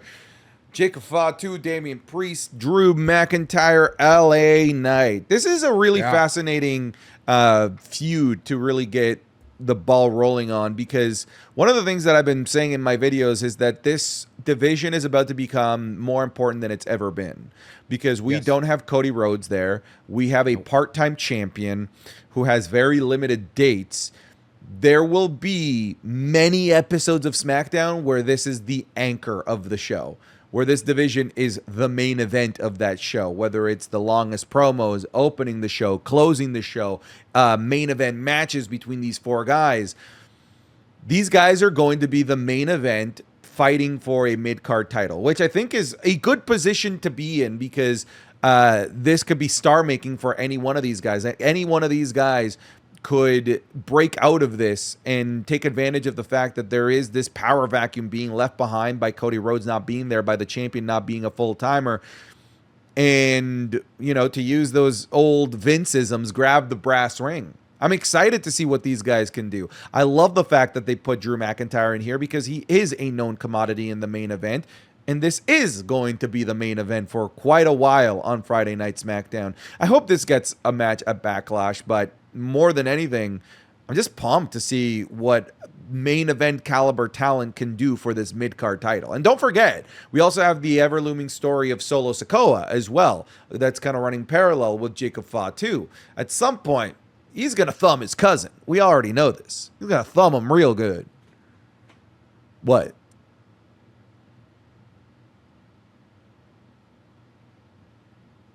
It's interesting is that Drew and Damian, I feel a lot of people think that they're being downgraded, but I don't think this is the case. This is not the opportunity to build up the United States title. I don't see this mid-card situation to like, let's add prestige and legacy to this title. For me, this title is about, this picture is about building up the legacy and prestige of Jacob Fatu. Like elevating this guy up to that main event status without having him to go up against the Cody Rhodes, like you mentioned. Like if he beats Drew and Damian in that title picture and he gets pushed up to that level, then he has the potential to jump ship and go against the IC or the heavyweight title. I think like this is just going to be a great vehicle for Jacob Fatu fans out there. Jacob Fatu is going to have a lot of issues. If he loses to a Drew, it wouldn't be a bad thing, right? If he loses to Damian, it won't be a bad thing, right? It would be right on the line of that. But this is where the difference between the love and tender care of the men's United States title versus the women's United States title. They are literally putting multiple main eventers into the scene. They are putting multiple segments into the scene to give that prestige to that title.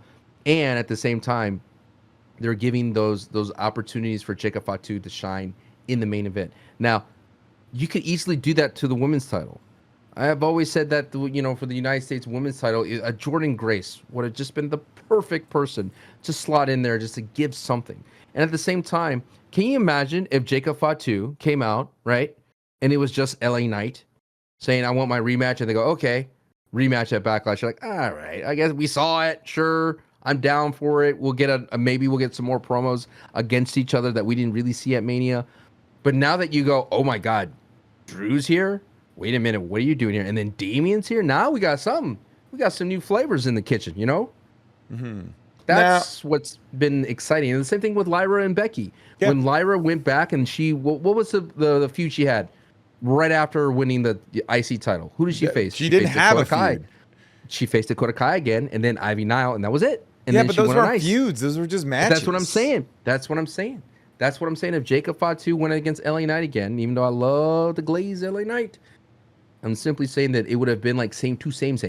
We gotta have some two same. You gotta have some little fresh blood in there, man. And that's what Damian and Drew do. They legitimize the want to win. And I love, best part about the whole thing, Drew McIntyre says, yeah, I could go against John Cena. I could do that, but I want you. I want the biggest dog in the yard. I love that line. The baddest champion. I'm like, ooh. Again, putting over Jacob Fatu. Jacob Fatu is obviously a guy that WWE wants to build around.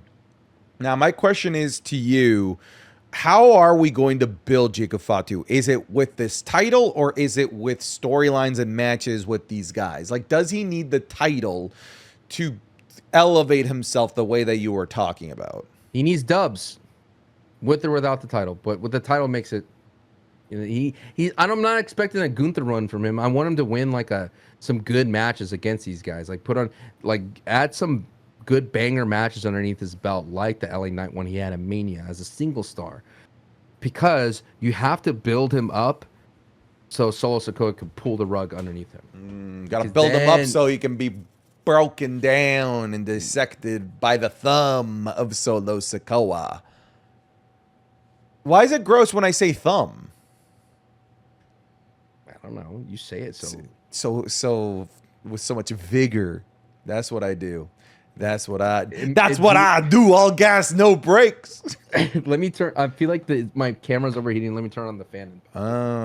We're just spitting so much heat here that the camera's overheating.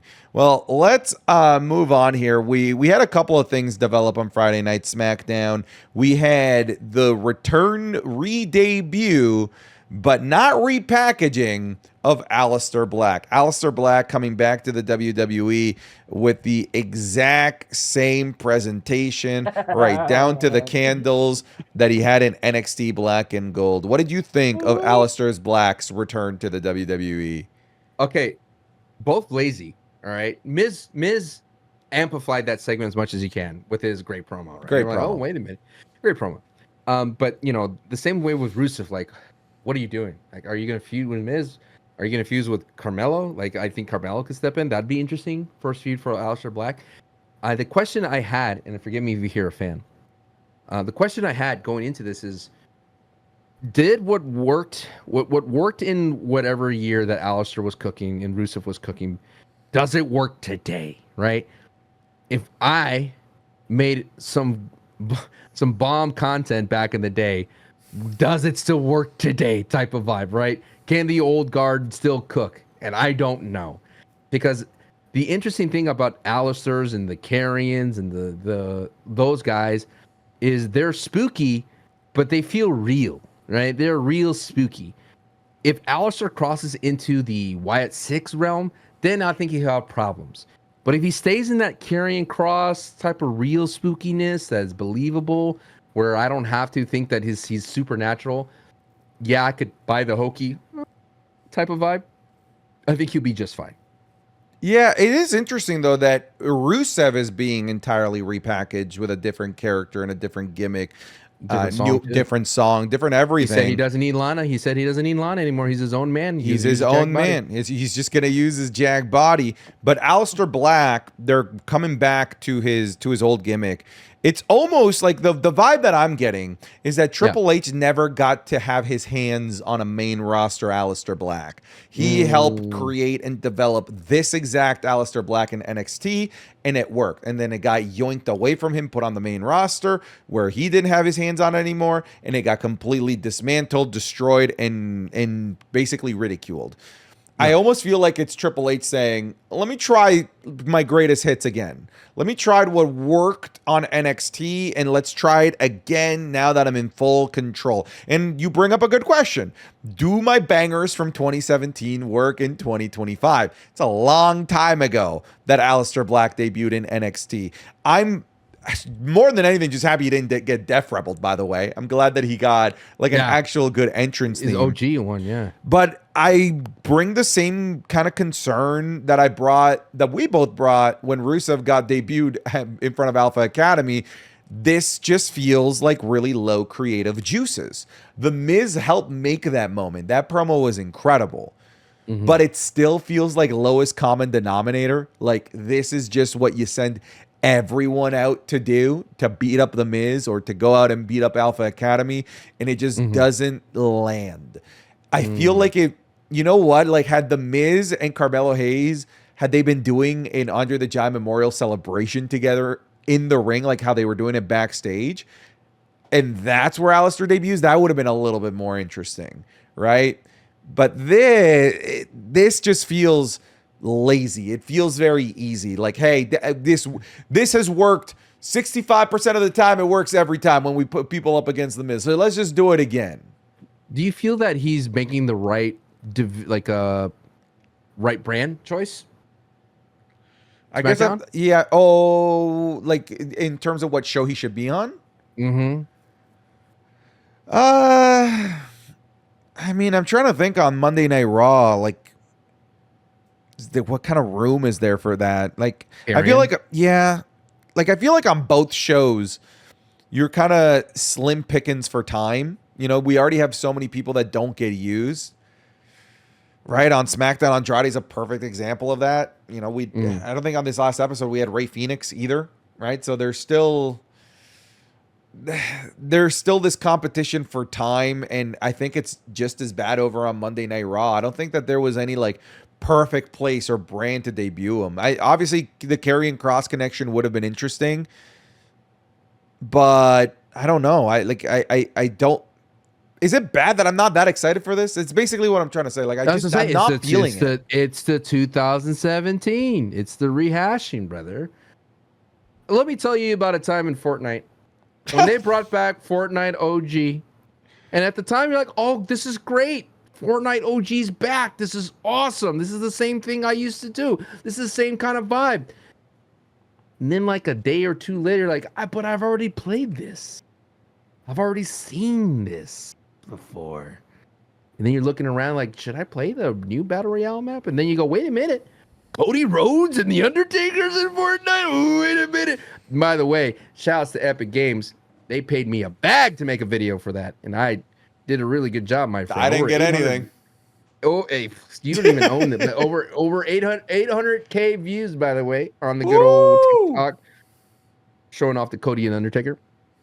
But by the way, did you know I'm the only person that the Epic Games knows that this guy likes wrestling? They tried to find anybody else that loves wrestling. I'm the only one. You're the I'm guy. the only one that tweets about wrestling and Fortnite, brother. That's the only hybrid. Anyway, you I want to found make your this. Venn diagram in between their Sancho's face. Yes. But my point is because you've seen this before, and you've seen the greatest hits, and you know that sometimes the greatest hits don't work on the main roster, aka Gargano and Ciampa. They took a long time to find their footing, and the best of 7 series and all that kind of stuff, like the greatest hits. Sometimes it doesn't work out. I just feel that Alistair Black, maybe we're just drawn out by the spookiness. White 6, they didn't go anywhere.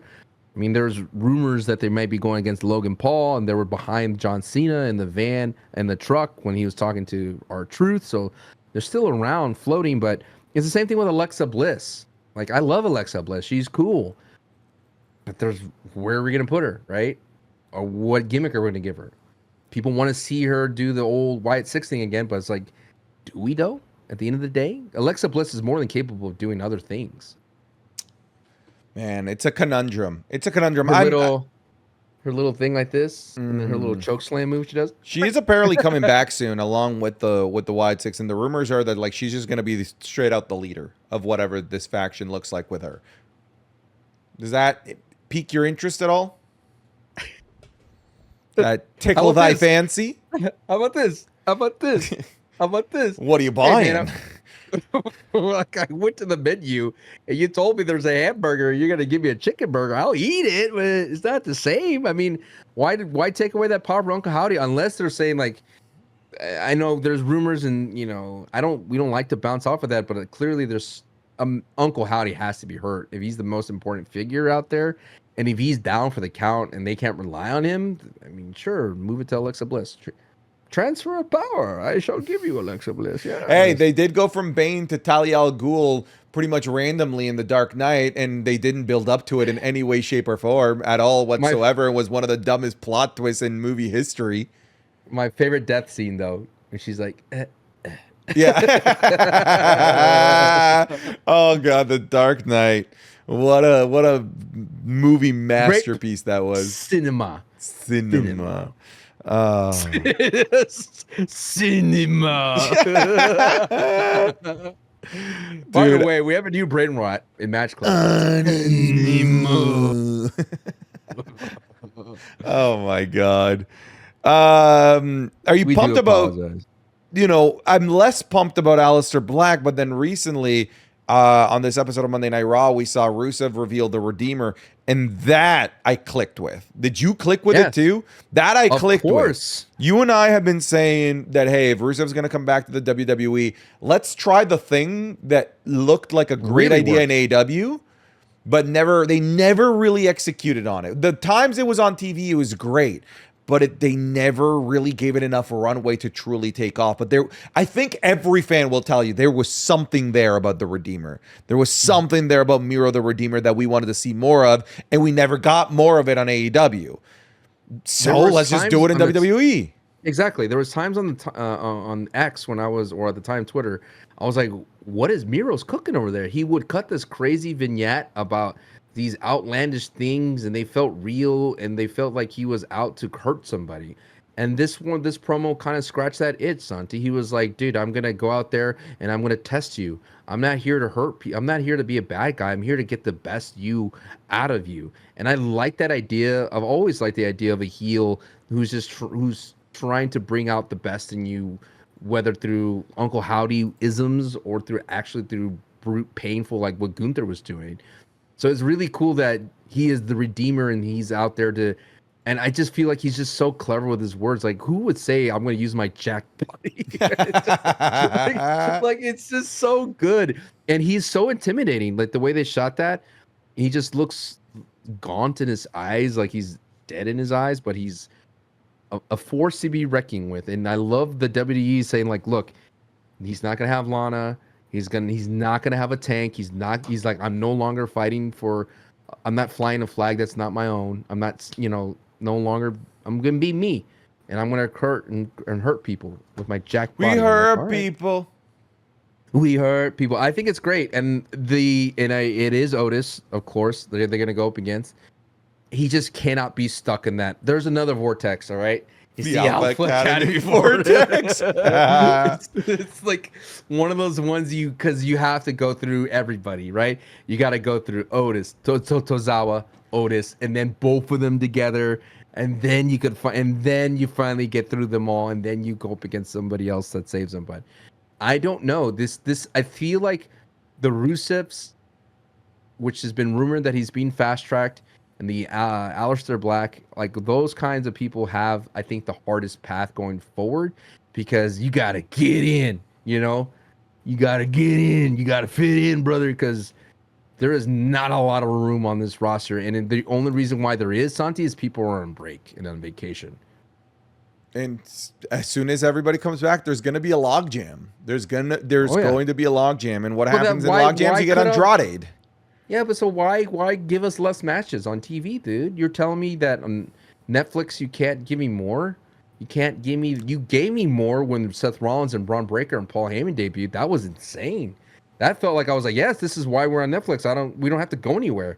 We don't have to be looking at the clock like, oh my God, we're out of time. Let's let this bad boy play out. I'm with you.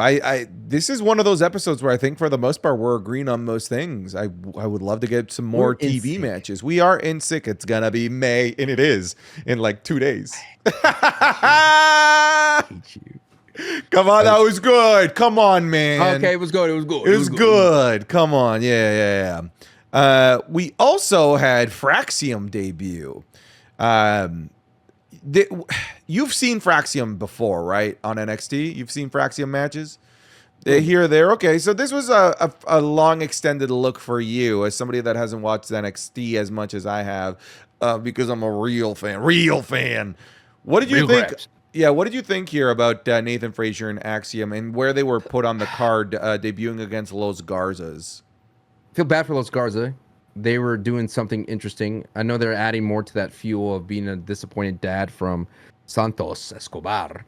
This SmackDown division, I think like if they break it up in two halves and they keep the tag teams in the opening part of the show to be the follow-up of like something heavy like John and Randy, I think that's what great thing that Fraxium and Los Garza did was like, hey, we have this banger of an emotional segment, a lot of talking, let's follow it up with some high-flying action, some great defying moves and things of that sort that you've never seen before to get the people back like it's a good jolt of energy.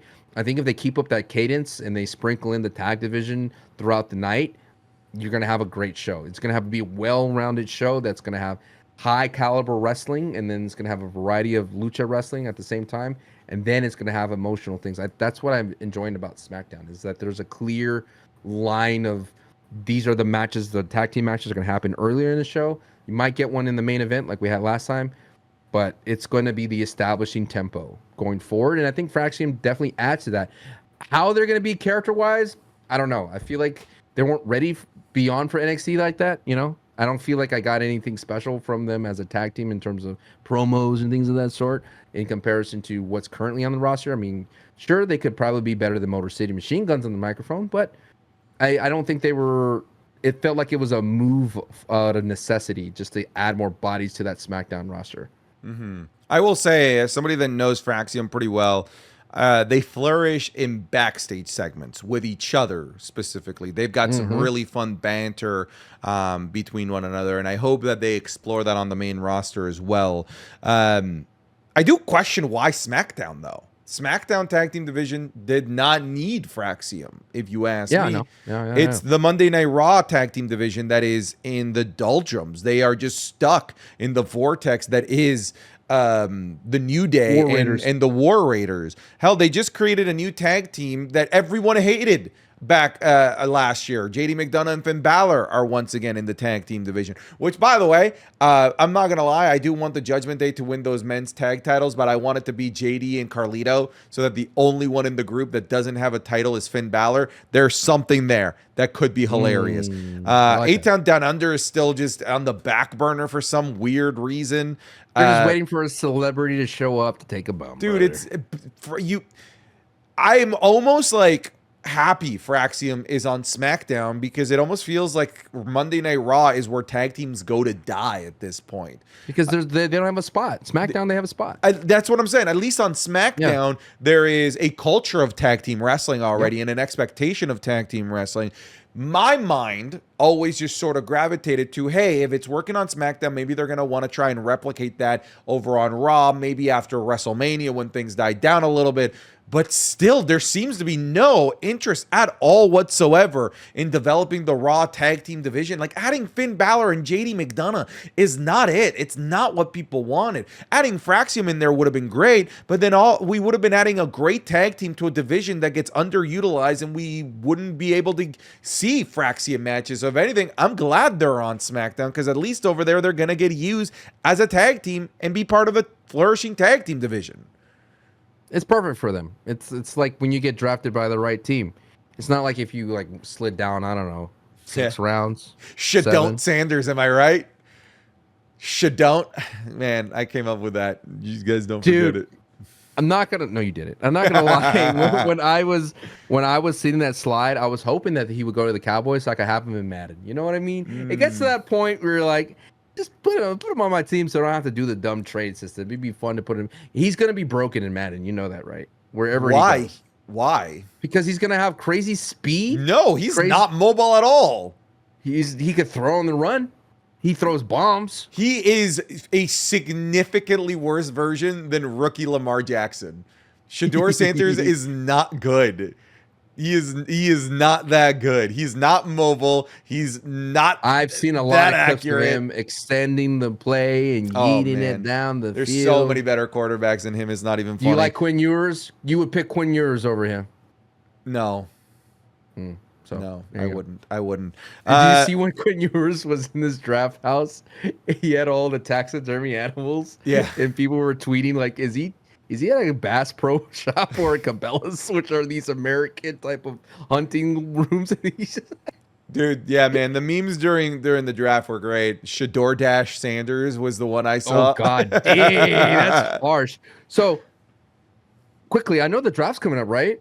Do you think they could replicate anything close to what the NFL does? So we all assume, but there's nothing indicating that there's a draft. They're just throwing people like, hey, you're just now on Raw, right? Like with Roxanne, was gonna get Sam Julia, was gonna get traded too. Yeah, they're bringing that up. So I don't know that there's actually going to be a proper draft. I think that they're just changing people whenever they want to change them now.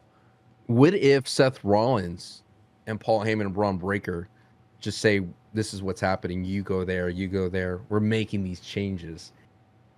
And Paul Heyman's like, he has Adam Pearce. You know, they have him like in a bind. Because where was Adam Pearce? Was it something like legit? I have no idea. I don't want to assume in case it was something personal. So yeah. So what if they have like, what if they build up that storyline that Paul Heyman, Seth Rollins, and Braun Breaker have the ability to control? Yeah, but you're the one that's been beating the drum that Paul Heyman doesn't have that power anymore. No, I said he got it back though. He got it screwed back, brother. How did he get it back? Just by joining Seth Rollins. That's what gives him the power to make matches and make moves back. Clearly, it did. But why didn't he have that in your eyes when he was with Roman? In my eyes, because why was he with Roman? Because Roman didn't let him do it. Because Roman took credit. Remember when he was like, "Oh, you see that main event, CM Punk? It's because of me, the Tribal Chief. Acknowledge me, Chief." Dude. It is. It's that weird time of the year in professional wrestling. Does it feel like? Give me a temperature check in this era of like this post WrestleMania era, compared to last year's WrestleMania era for me. How you feeling? Good question. I do think that last year's Mania, it was a drastic, like hard stop because Rock and Cody happened, and then Rock said, "I'm going away for a while. Bye bye." And after that, we're like, "Well, what are we supposed to do?" You know, it's that scene in Forrest Gump when Forrest goes, "I'm getting kind of tired now. I think I'll just go home," and he just walks somewhere. And we've been following the Rock and Cody running down this whole path here. So I'm glad. It felt like it was. I don't know. I guess I've been looking at algorithms and retention this whole time for like weeks and weeks. So it's as if like everybody dipped after John Cena and Cody and Travis Scott, but then everything ramped right back up after the Raw after Mania. Whereas last year it was like do ultimate high, and then it dipped at Raw at Mania hard, and then we like slowly rose up. So I'm thinking that because we're starting at a higher thing, and I know you may be out there like, I don't like Seth Rollins, I don't like this faction, I don't like Paul Heyman, Braun Breaker, but for me, I'm optimistically, like over optimistically, because I don't know where we can go. The road of Cody and with the in line with Rock, and you may be thinking like, why am I heart stuck in this? Because at the time when the Rock final boss says he's going to come back and face you, so I'm like looking for that. So last year, it was very formulaic. It was very predictable. It was very like, well, this belt's not leaving Cody because he just beat Roman. You're like, well, he can't lose now. It'd be dumb for him to take the belt off of Roman and then your champion just loses right away. So we were kind of handcuffed by that because we're like, okay, Cody has to build a legacy. You look at the heavyweight title picture. It was on Gunther at the time, right? It was when Gunther started. Well, who had the heavyweight that's title? Damian Priest. All right, and there was a lot of question marks over that, right? Ooh, Damian Priest just cashed in. Paper champion. Paper, right? There was all that stuff. At the time, Gunther did lose, right? At Mania. So we were like, well, what's that going to happen with the IC title? Is Gunther going to go to the world? There's so many questions coming out of Raw after Mania that we didn't know where they can go. There was, you know what I mean? But now I have questions, sure, but I'm excited about those answers. Yeah, it is interesting. Yeah, no, 100%. It is very interesting how the lead up to WrestleMania and WrestleMania itself was so much better last year, but WWE did a much better job this year to rebound off of WrestleMania to keep things more exciting post WrestleMania compared to last year. I felt like last year's post WrestleMania definitely felt much weaker than what we're seeing right now.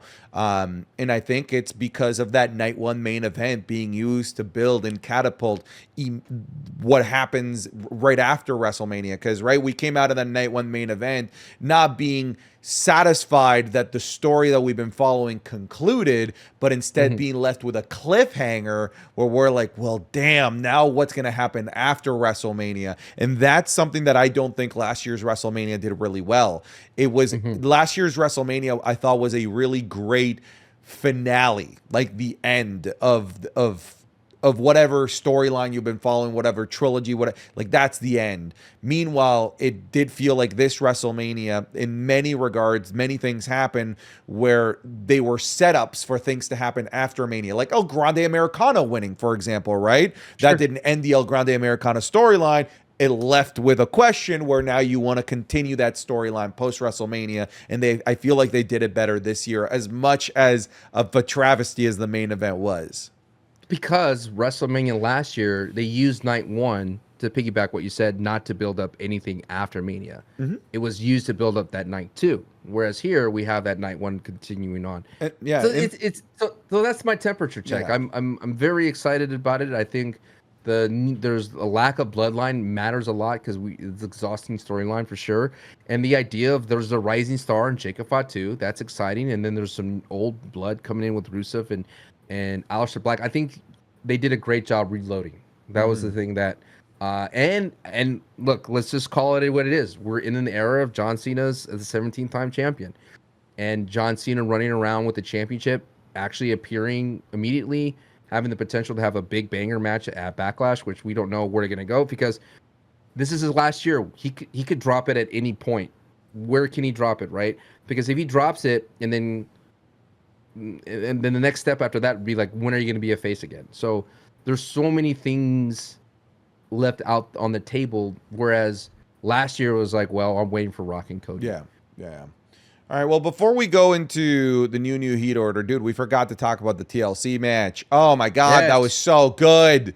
That TLC match was excellent, and it made me even more angry that it wasn't on the WrestleMania card. You know what I'm saying? I'm seeing people cope, brother. So many people going full Adam Copeland saying that, oh, it was good that it was on SmackDown because it got more time. You don't know that it wouldn't have gotten this amount of time on WrestleMania. You're just assuming. You're assuming about this imaginary thing. Simply because you want to justify that the thing that they did was the correct decision. No, man. This needed to be on WrestleMania. This absolutely deserved to be on WrestleMania. The one thing is, had it happen at WrestleMania, we wouldn't have gotten the prosthetic leg spot. That was cool. What made that TLC exciting was the hour free Raw, SmackDown. Hour free, that last hour was amazing. It was perfect because then it made it feel like a Mania. It made it feel like I was watching a match or an NXT takeover, right? That they have that same kind of vibe. Like it had PLE pacing. Yes, the match had exactly. PLE pacing. Yeah, perfectly well said. There was no breaks, all gas essentially. And I think at the same, you said that like a really formal Jacob Fatu. Yada yada yada mean. I hate Joe Tessitore saying it now. Like, Joe, don't do it, Joe. I know you want to be part of the fun, because he's like, yada mean. But no, I think like the TLC match was cool, but again, at the end of the day, when we look back at it, and I will implore you, I said this in our SmackDown review, it is our jobs as fans. If you want to vouch for these boys, you need to remember this match. Remember the Titans. All that you can. Remember this match as much as possible. When someone tells you what's a banger of a match I need to watch, you say TLC, SmackDown after Mania 41. Watch that match. It is our jobs to keep this match alive because it will soon get drowned out. And if it's sure it's on the Dave Meltzer list and things of that sort, it could be in a YouTube video saying the best matches or the underrated matches. But it is our jobs as fans. If there's one thing we could reunite here, we could oil up here for everybody, is that we need to keep this match fresh as much as possible. Because if it not being on Mania, it's easily forgettable. We will forget it. I promise you. Like, we will. You're right. This not being on Mania will make this a match that people will like, oh, yeah, I remember that. Oh, yeah, that was great. But it won't be the default go-to, holy hell, you need to watch this match. That's one of the problems not having this on the Mania card. And this goes to your point from like our argument from so many months ago, where you're like, hey, PLE should have more than 5 matches. There are great Raw matches that we've had that like are forgettable because they didn't happen on a PLE. That is just the truth.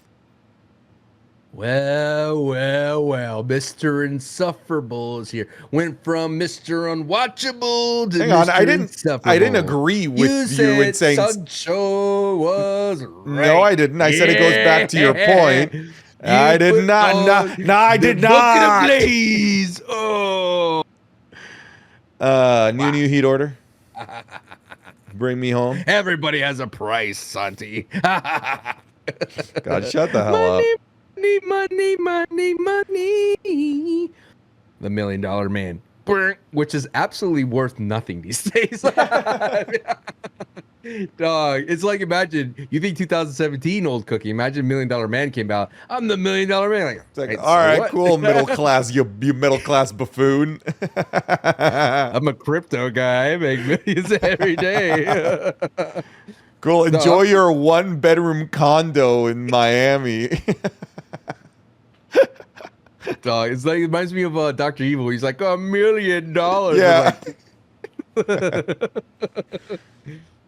Oh, Seth Green was great in that movie. Oh, he's so good. Yeah, it looks nothing like Dr. Evil. It's so funny.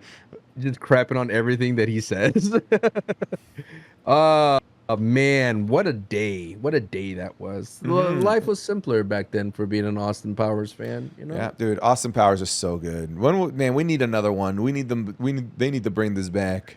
By the way, Minecraft, not a bad movie. Liked it. Chicken Jockey, did you throw your popcorn around?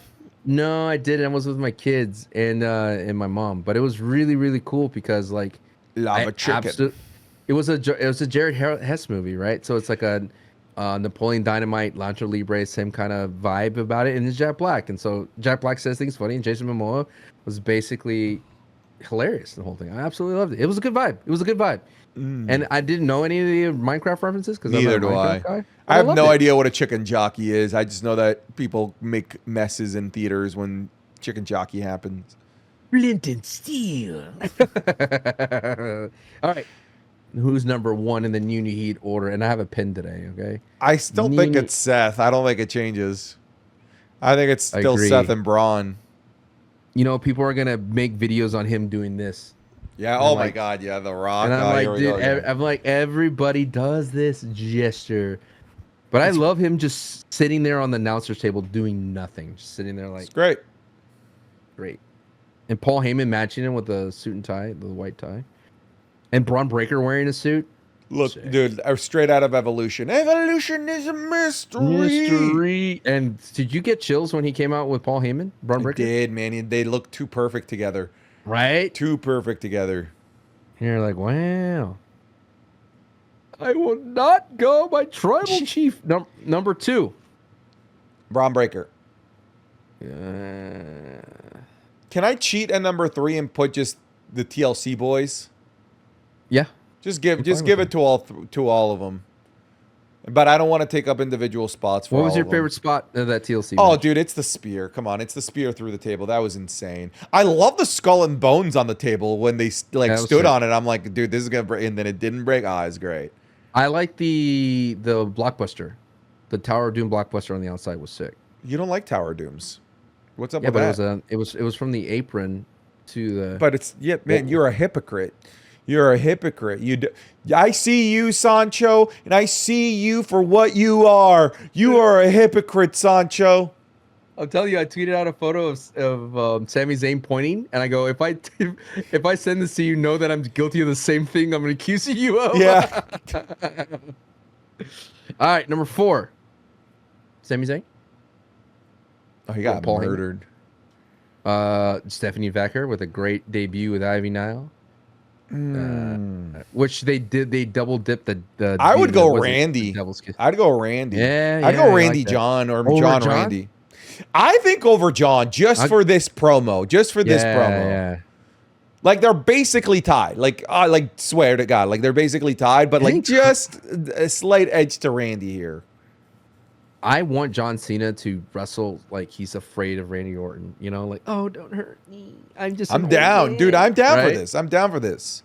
Right. I want, if the match is going to be bad, I want it to be bad because it's bad. I don't want it to be bad because of like Travis Scott. Your sound. Okay, I got you. Yeah, like let it drown on its own if it's gonna drown. If it's just gonna be bad, okay, then it was just bad. But like, I hear you. Don't make it bad. That's the thing. Don't make it bad. You're saying John Cena and Randy Orton are professionals, and you don't need anything else. Don't need it. Let these guys cook. Literally, do not need anything else. Let these guys cook. But what if you hear me? I would honestly. I'm gonna be in a hotel when I'm watching Backlash. I'll probably jump out the window in Minecraft. Oh, okay. In Minecraft, of course, folks. We want to clarify that. Number 6. Who's up for number 6? Io looked great. Came in for the save. That was sick. Yeah. Rhea and Rio had a good match. It's a shame that Bianca Belair's out. It's a shame. It's late. It's late.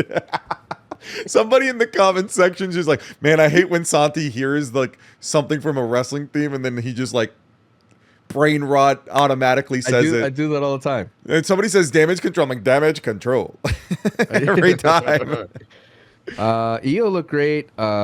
Naomi had that weird run-in with Jade. We didn't talk about Jade, Cargo, and Tiffy Cook, man. That was solid. A lot better match than Tiffy and Charlotte. Sadly, yeah.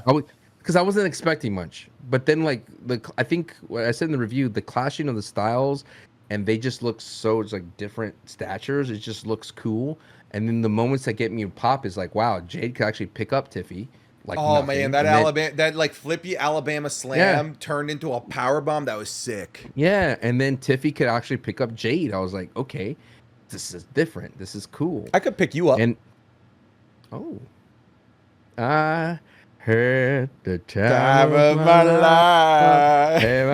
Alabama slam.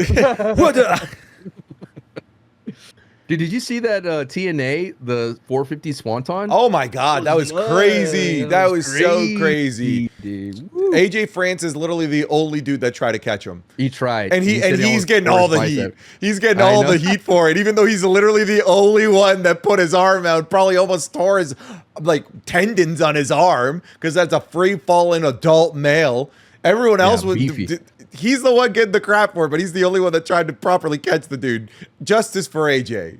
Oh, I'm gonna put a special person on the new heat order. I'm gonna put Fuego de Sol on here. Retired, lost his mask, kind of funny best friend. Good dude. He lost? Yeah, he lost. Boo! Bum! You loser! You lost? And what you want to be in the new heat order because you're a loser? He's the end of his career. Fuego's a good dude. Should have won then if he didn't want his career to end. Fuego, you didn't hear it by me. Boo! I'm putting you at 10. I'm using Congrats on your career, Fuego. I'm playing. Yeah. Yeah, he's a good dude. I don't know where he's gonna go, man. Yeah, he's not getting on my list though. You erase him right now. Fuego, this one. Number 10. You scratch that out. I need you. Make me. Dang, you got me. Oh my God. Karrion Kross again? No, he didn't really do much. Why? Great question. Literally, why? Literally, why? Like why insult my intelligence by throwing Karrion Kross? Going. They have somebody that we want to see, right? They have something we want to see. We want to see Karrion Kross. Let us see him. Instead of like, I heard that.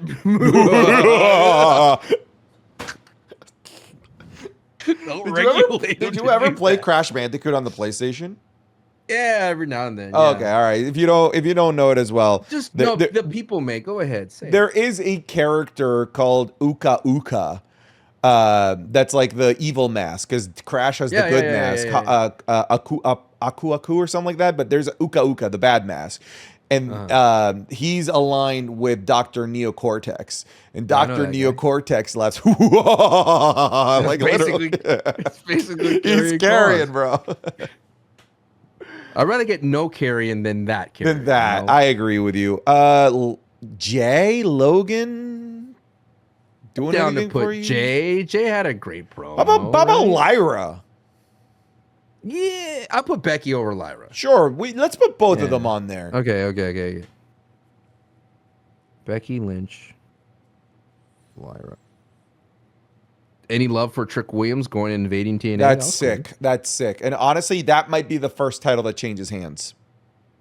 You think he wins the TNA championship? I think there's a possibility. I think this is the first one where I'm like, ooh, this could be where there's a title change, unless they do shenanigans or anything like that.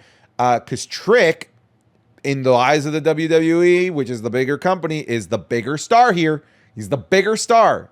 Because we have yet to have it where the bigger star isn't the one going in as the champion. That we haven't had that yet.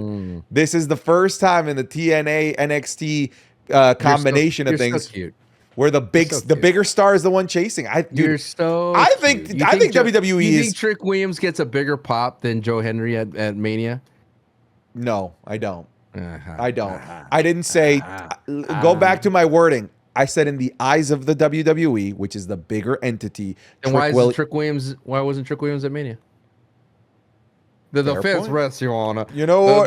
Your Honor, I have been sufficiently slapped around and made into a little bitch, Your Honor. The defense does retire, Your Honor. Number 8 and 9, my friend. Let's wrap this puppy out. We're at the 2 o'clock hour, and today I'm turning into a pumpkin. Ooh, you're pumpkining? You're pumpkining here, huh? You little pumpkin pie? Somebody out there is gonna be like, wow, Santi, can you say that again? Pumpkining. You pumpkining. Are you pumpkining? Anymore. I'll have the queen. Number 8, my friend. Rusev.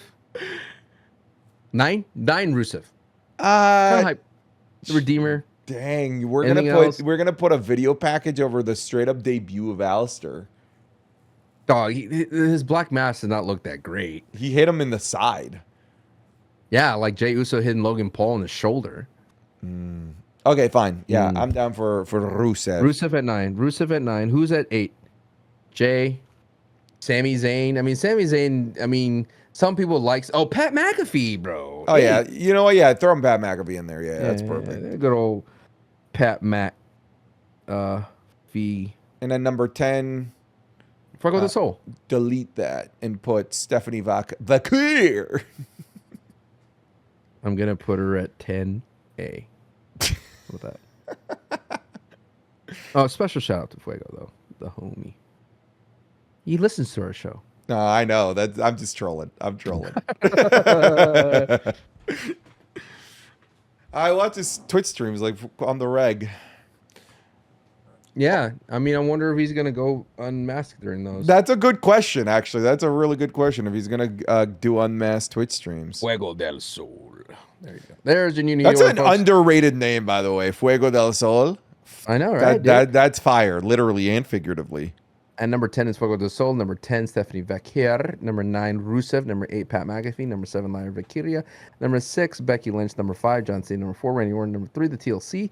Number 2, Braun Breaker. Number 1, Seth freaking Rollins. Isn't he much more tolerable when he's not wasting his time going? I agree. Do you think Roman gets destroyed? When does Roman die in this story? For SummerSlam. I think the 2-night SummerSlam, they're gonna have to do something big. Big? I mean, it's $40,000. You better 45, do something big. 45 bands, brother, to meet Kevin Nash. That's the funniest part in the list of things. Is like, whoa, an appearance from Kevin Nash. Great, awesome. I'd rather it be Bret Hart so he could tell me something about that Bill Goldberg. That'd be way more entertaining. Dude, I would take who I would take. I would take There's not a soul that I would take for 40,000 bands, brother. Did you see that meet and greet with John Cena? Or how they did it? It was like shake, shake, shake, pitcher, move down the line. Yeah, that was a lot of money too. Yeah. It was a lot of money. Well, that won't be us. $5 on Patreon. Come on, it's so much cheaper. So much cheaper. You can hang out with us for $5. If you want to do 15, you can watch a movie night with us. That's true. That's true. All right, folks. Well, thank you so much for listening to this episode of the Wrestling Is Cool podcast. I'm going to Miami, by the way. Your boy's going to be going on vacation. My birthday. It's my birthday, too. Is it really? May 7th. Oh, I'm May 3rd. Oh, no wonder we're both Tauruses. We're both Tauruses. Yeah, The Rock's a Taurus. Yeah. Did you know that? Yes. Yeah, he's really? a Taurus. Yeah, he's May 2nd. Oh, wow. Does he know about the Zesty Pin brothers? I hope he doesn't. I hope he doesn't.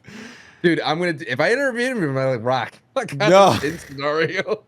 He's going to look at me. Dude, you need to become, instead of Muscle Man Malcolm that asks about Waffle House orders, you just ask about Zesty Pins. every interview. And not even just wrestling interviews. If you ever interview Chris Pratt again, Chris. You'd be like, oh, man, that sounds awesome. Chris Pratt would be on board with whatever. He probably would be on board with it. Well, think about it, Santi. Thank you all very much for watching and listening to this episode of the Wrestling Is Cool podcast. Wait, I got these Funko Pops. So it's like this. Oh, God. Thank you very much to our $15 patrons. They are the producers of the show and do get the extra bonus perk of having their name read out here at the end. So extra bonus. God damn it, Sancho. We're both pumpkining here and I'm trying to get us to bed.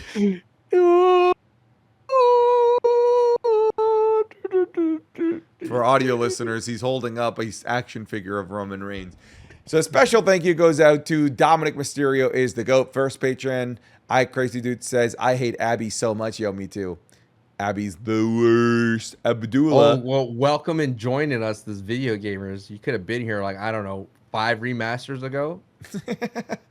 Ace. This is our Ace, Adam Elysium, Adam Pacina, Aiden S, Alex Regal, Alex, All Hail Dirty Dom, Alan the Teflon Don, Amato Beltre, American Nightmare, Cody Lander, Andrew S, Andrew A, Anthony Arjona, Antony Arbach, Arrogance, Ashley, Asperlitz, Ozzy Kingslayer, Austin Gregory, Austin Hogland, Authentic Chocolate, Bailey Saunders, Boo Ploto.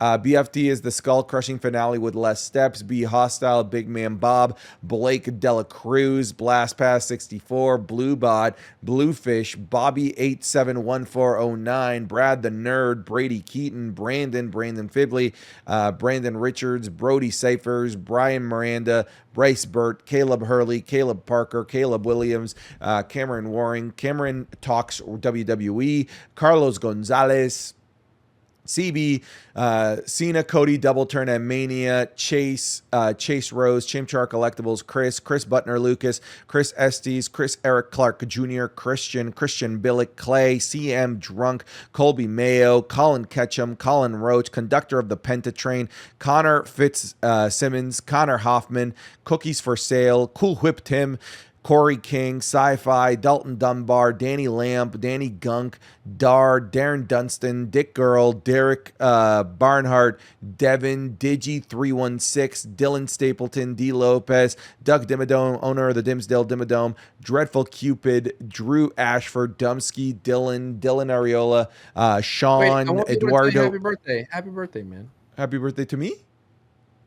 Or to some... Oh, okay. I thought you were talking about one of the patrons. No, to you. Oh, thanks. All right. You deserve Miami, man. Thank you. I do think I appreciate. I deserve it too. Are you gonna go to the Messi game? I am, and I'm gonna go watch Pitbull. Dale, Mr. Worldwide. T-Pain. Nice. Eduardo Avila, El Jochi, Eli Ferreira, Eric Ruiz, Romero, Aaron Thorne. Everybody loves Henry Ramon, even my Harry Balzac. Extreme Jesus. Madness, Isach, Phil McCracken, Fishing with Papa J, Fletcher Walpole, Floating, FMFCMA, Forever Wrestling, Fruitful Vibes, Game Escape, Gilbert Deans, Goat Man of Cheese, Gooner T, Gunther killed my brother Oos. Sorry, that name's still funny. GXA Man, Heartfelt, Hey Shakes, Hoodie Cam, I'm Rick James, bitch, Ian McNugget, I'm Braun Strowman, Isaiah Rodriguez, Isaiah Schaffer, Asa David, it's Mista, it's Astro Kid, it's Christian, Jack Ghibli, Jack Harris, Jackson, Jacob Mueller, Jacob Pena, Jacob Staffel, Jaden Solomon Jones, Jake B, Jake Chavoya, Jacob Kufis, James Brian Balago, Jason Vane, Javier Rodriguez, Jalen Steele, Javion McDuffie, Jay Angel, JC Worley, Jean Carlos Capellan, Jeremiah Finley, Jahihi Ahihi, JJ J-Man, Joe Velez, Joe Romig, John Anthony, Jordan Lynch, Josby, Jose Ceja, Joseph, Juicy J, Juliana Raffi, Justin Brooks, Justin Perkins, Justin Rivera, Caden Rivers, Caleb Martin, Kevin Bega, Kuwaiti Rick Boogs, Kyrie Lawrence. Ladies and gentlemen, my name is Let Papa H Poop, Liam, Lil Shifu, Loma Maria Rico, Luis Aguilar, Luke Parker, Luke Sika, Manly Man, Mark Guy, Marnie YCSM, Matthew Dollar, Matthew Oberg, Matthew Watkins, Mossy, Max Dupree, McQueen X, Mackay, Meredith Lee, Michael Carlson, Michael Purnell, Michael Paz, Michael Vera, Miguel Paredes, Mikey Rada, Mitchell X, Muhammad Al-Banai, my dad left to get a Finn Balor singles push, Nathan Tully, Nellen Zank, Nicholas Kyle, Nighthawk, Nino Ray, NyQuil Pad, Noah Booth, Noah Burden, Obi Nobi, Obion, Oil Up Now, Santi 69, nice, Oliver Hammonds, Osama Awad, Penis in Uranus. I was on such a roll, Sancho. I was on such a roll into Penis in Uranus. Parker Moore, Pat R, Pat McMark, Pignuts, Pimcaw, Polar Beezy, Prince Vegeta, Puke 1904, Puppet Spanker Johnson, Randy Cooper, Ross of All Daddies, Reaper God, Ricardo Ramirez, Rick Marr, Ricky Dutcher, Robert Holder, Robert Rogers, Royce Ruffo, where are we? Royce Ruffo, Ruben Sanchez, Riley, Sam Duke, Sancho doesn't get a safe place. Sancho's opinions over Santi's opinions. Sancho Zap, and Santi West in an alternate universe. Santi is our 17-time podcast champion. Santi lives in Canada. Ha ha ha ha ha. Santi, love child of Cena. Shut up. He got you so good. Santi, Sancho, Santi, Rig Bug, Scarlet K, Scotty Bear 92, Screamo Scott, Semba, Seymour, Butts, Shaggy WWE, Shane, Shaniqua Foss, Shitstain Nakamura, CO, Sir Alberton, Slime Manny00, Slowtoke Rodriguez, Stephanie Delray, Stephanie Vacar lookalike contest in my bedroom, Stephen Corby, Stucky, Sugar Shane, Super Malachi Galaxy, Taco Bullfish, Taman Bryan, Tanner Cloudis, The Final Pebble, Vanilla Joe Rilla, Thomas Wright, Timmy Fitzmaurice, Toasty, Tobias Burnett, Tom Lehman, Trent Head, Trevor Harder, Turbo Tyson, 2 Slapped Cupid, Tycho, Tyler Free, Tyler Logan, Tyler McGarry, Vegan Penguin, Venom, Juan Pablo III, Whaler, White Mexican, Who's Meaner, Charlotte Flair or Henry Ramon? Why does Cena's kids have Santi's eyes and beard? William Martinez, William Newton, Willie Cecil, WWE Undisputed Dumbass Sir Nightmare, Javier Izquierdo, Zach Zmira, Deadshot, You Stupid, Maribs, Zach Griffin, Zach Hewitt, Zach Butcher, Zay2K, Zergzito, and Lord BBNJ, the most $15 patrons that we have ever had. Thank you all so very much for supporting us in what we do. You folks take care, be wonderful, amazing people, and we'll see you folks in the next episode. Take care, everybody.